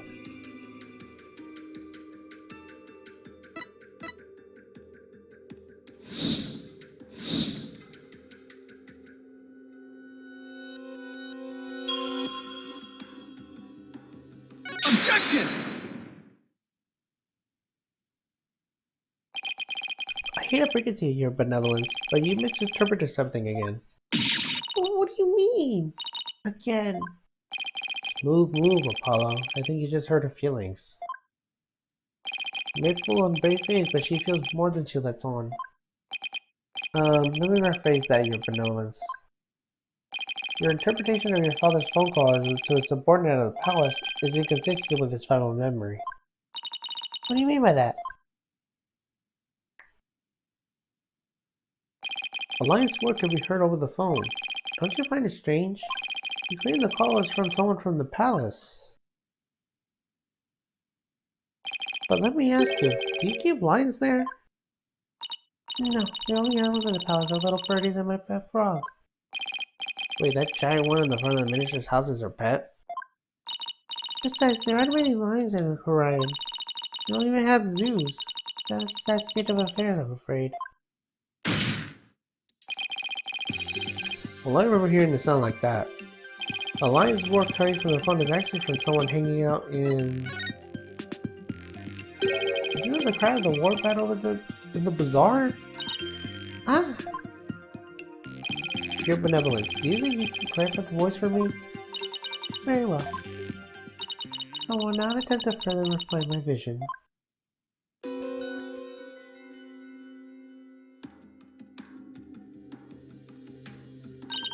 What's this?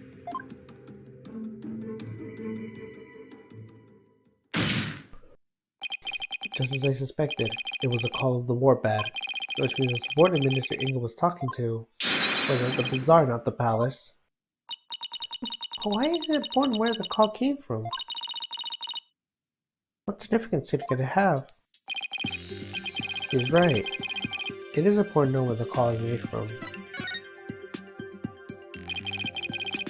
It's actually very important. Knowing that the person at the other end was at the bazaar means that the loud explosion may not have been the sound of a gunshot. Well, what? I can't think of no other item that can make such a noise in the area. Go ahead, Apollo, tell her. Tell her about the real source of that sound. Will do. Well, Hornhead, I'm waiting. What was the true source of the explosion sound? Take that! What is that? It's Oppie your guard's statement. In it, he claims that that's a rebel threw a firecracker at him when he was at the bazaar. Then, Yes, the sound over the phone was a firecracker exploding. and yet, a bullet was found in the scene of the crime. A bullet fired from Minister Ingle's gun. How do you explain that?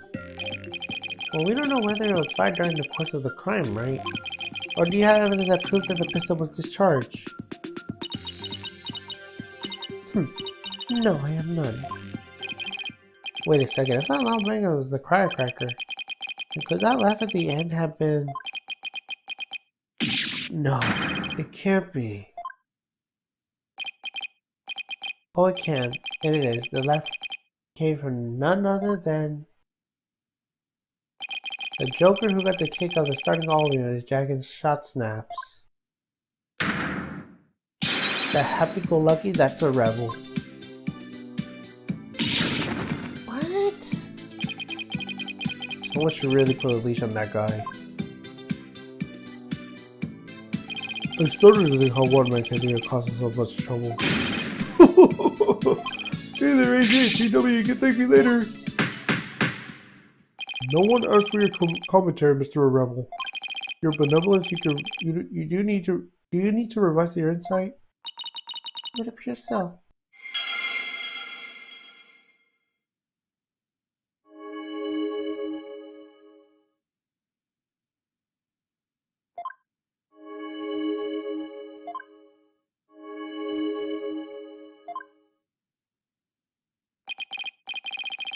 Well, this changes everything. Let's go over the details of Rico's insight again. Okay. I think I got this down now. Time to find another inconsistency.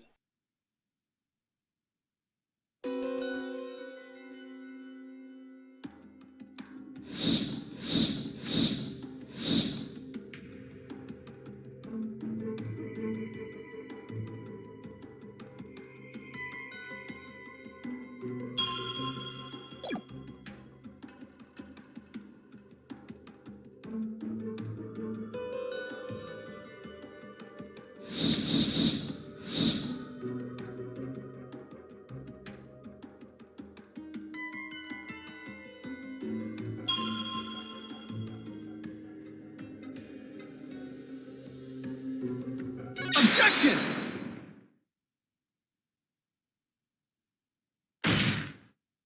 Dear Benevolence, there's a glaring flaw with this insight. There is? You stated that the murder happened at around 3 p.m., which is right around the time my client arrived at the scene. However, now that we know that the source of the loud bang is, your insights conflict with a certain piece of evidence. I suppose I got an obvious here. What evidence complies with the claim that the murder occurred at 3 p.m.? Take that! I'll be your guard's statement again? Yes, because to summarize what he said, at around 2 p.m., Shadow was surprised by a firecracker and ran through the palace courtyard. Around 2 p.m.? That's right, 2 p.m., not 3 p.m. Oh! Are you suggesting... I think you know where I'm going with this. That's his laugh, the cry of the warbird, and the bang of the firecracker were all heard right before Minister Inga's death. Thanks to all these statements, we can put a definitive timestamp for all these sounds.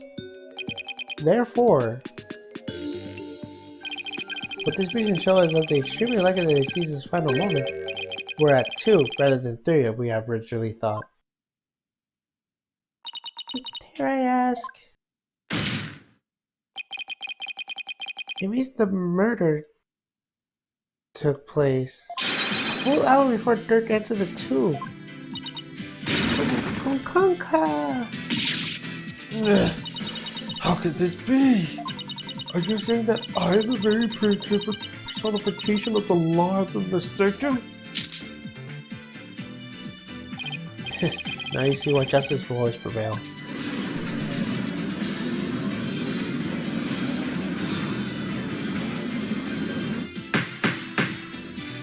Peace, I say, none of defense. I must remind you that the figure of the accused is clearly shown in the vision. Do you explain that? I want to say it was clearly shown. After all, the figure didn't actually have a face. Oh, you're absolutely right. Without a face, you can't be certain of who it is. Furthermore, neither ranking the division is from TPM, Dirk was still with me and Mr. Wright, which is the face's feature couldn't possibly be him. Well then, what do we like? Oh then, what are we to make of this 1 hour difference? Wait, 2 o'clock? That's when my mother was performing the rite of channeling. The palace cards have been assigned the cards a channeling gamer for the right. Don't tell me. The royal residence. He would have been virtually unguarded. Which means the real killer could have easily slipped unseen into Omar's tomb. Defense, are you saying that this is someone disguised as the accused? That's exactly what I believe you're about to do. Preposterous. Disguises could have seen the memories of the dead. The face did not appear as the time knew inhabitants. Had it appeared, the sufferers would have been clear as day. He's got a point there. Anyone who knows about the divination seance would have tried to hide their face. Nevertheless, the killer openly appeared before Inga. The question is why? Apollo. Maybe the killer could afford to be so bold because they knew their face wouldn't show up in the seance's vision.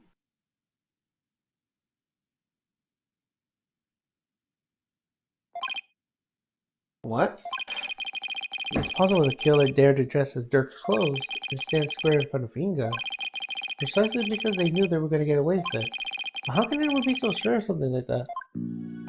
A long time ago, I heard of concessive disorder and impairs a person's ability to distinguish between different faces. What if Inga had it? Then are you saying that this is what literally is how Inga saw the world? Yes, he can't only see through the eyes of the others, in this case we can. And he had the disorder. I imagine how the faces appeared to him in life. Okay, let's say that the killer knew that Inga has a disorder. He could definitely use it to pin a print on Dirk. But if you're wondering about how to prove that Inga did it, you already have what you need. Really? Well, defense? Do you have anything to show to the court? Yes, I believe so. Frankly, I have no idea what Mr. Wright means, but I look at the evidence over again. What explains why the minister in his face is actually in the seance's vision? Take that! A notepad? Yes, it was found in Minister Inga's room, and it holds an answer we're looking for. As you can see, it's filled with detailed notes of various individuals. Kind of close they wear hairstyles and discouraging physical characteristics. And who described the faces considered the killer how? Eventually saw likely what Minister Inga saw with his own eyes. It is he who saw the killer of this person without a face. In fact, this is how he normally sees anyone around him. What's this? I believe Minister Inga has a disorder preventing him from recognizing faces. It would explain the faceless being, and why he needed a notepad full of people's physical characteristics. Now that I think about it, my father was always terrible at remembering people. Simply changing my hairstyle, he would fail to recognize even me. Your Eminence, you knew about your husband has such a disorder, didn't you?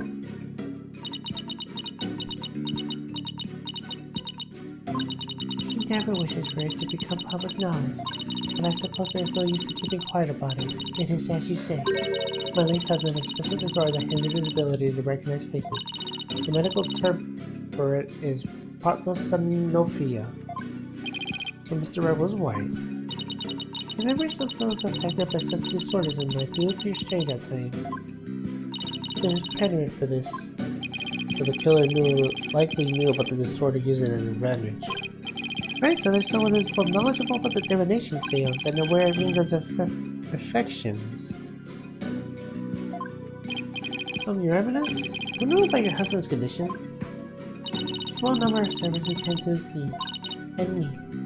Surely you are not about to insinuate that I committed this crime. Oh no, Your Eminence. Still, Did she have done it? Ron has an alibi, remember? Oh, right. She was conducting the rite of channeling at 2 p.m. In that case, Your Eminence, does Nina know about Minister Inga's disorder? Of course she does. She is the head servant. As a head servant, she knows about Minister Inga's condition. And as the prince's personal assistant, she is familiar with the divination seance. If the two facts together don't make her a possible subject, I don't know what will.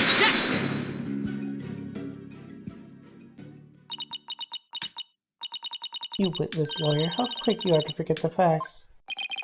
Facts like, when Inga was last seen alive, he claimed he was slain at 2, yet it was impossible. Hurry for the song at 2:30. We did completely forgot about that. No, there must be some mistake. So you see, the murder could only have happened at 3 p.m. And now we're dug into the tomb. There's no other answer to this puzzle. Yeah, but don't we ever get to make up answers like a Ron makes up laws? Yeah, it's back to square one. Where did we go wrong? I don't think we're the problem. We just seem to be short of one piece of a puzzle. Our deductions are far explain everything to the T. Everything except for Inga signing at 2:30. I see, without the final puzzle pieces, all of our deductions fall apart. All of Inga's sighting is only an anomaly. We'll just have to find a way to make it fit into a bigger picture. Anything outside the box then, right? Let's see. I don't have a problem with the Inga running around after he was killed. What if there was another way to make the people think he was alive even though he was dead? Like a way to make people witness the living dead? Sounds like some such TV show, things that won't happen in real life.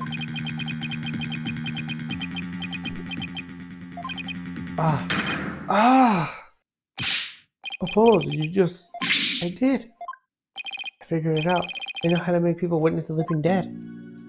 The magistrate deductions were wrong after all. Despite Minister Inga being murdered at 2 p.m., he was seen headed to the tomb at 2:30, and I'll tell you how.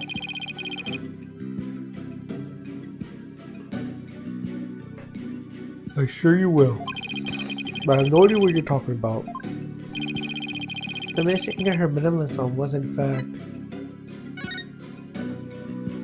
It was a disease being channeled. It was the only way the man could have already been dead could have been seen by her benevolence. Channel, you say? That's right. And there are only 2 people capable of spirit channeling here in Ryan. Her Eminence Queen Moran and Maya Fey. It's possible that one of them was channeling the minister. It would seem you are ever bent on making me party of this crime. Prosecutor, what was I doing at 2 p.m. the time at which my husband was seen? Eminence. I believe you have completed the channeling rite and were having tea with the king of the neighboring realm. There could have been any attendees there too. Ayuna has to keep up with her schedule too? What doesn't she make him do? And that leaves only Maya. Yeah, it does. Maybe someone is forcing her to use her power towards nefarious ends. The real killer could have threatened her. That can't be.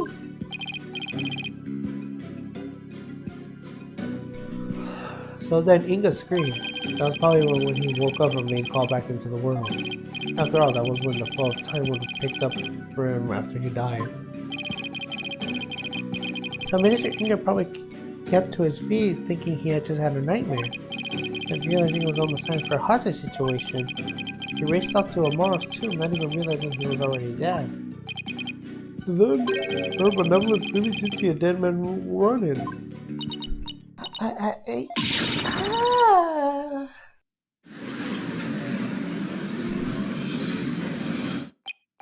Using the sacred power of spirit channeling to commit a crime? How could this be? The defense calls Miss Maya Fey to the stand. Well, Your Eminence? Will you allow a new witness? It matters not. Either way, this lawyer shall soon know the truth.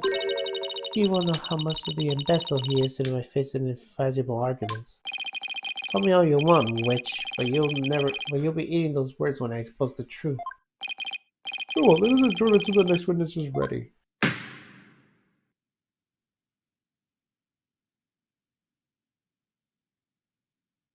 Alright.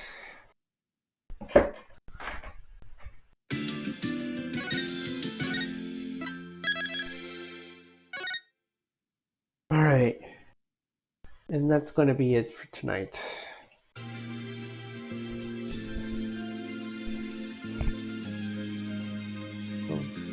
The one I see is rating is Cobra, but since we rated him yesterday, we're not going to do it again today. So there won't be any target tonight. Until then, thank you guys for watching. I'll see you guys on the next one. Bye.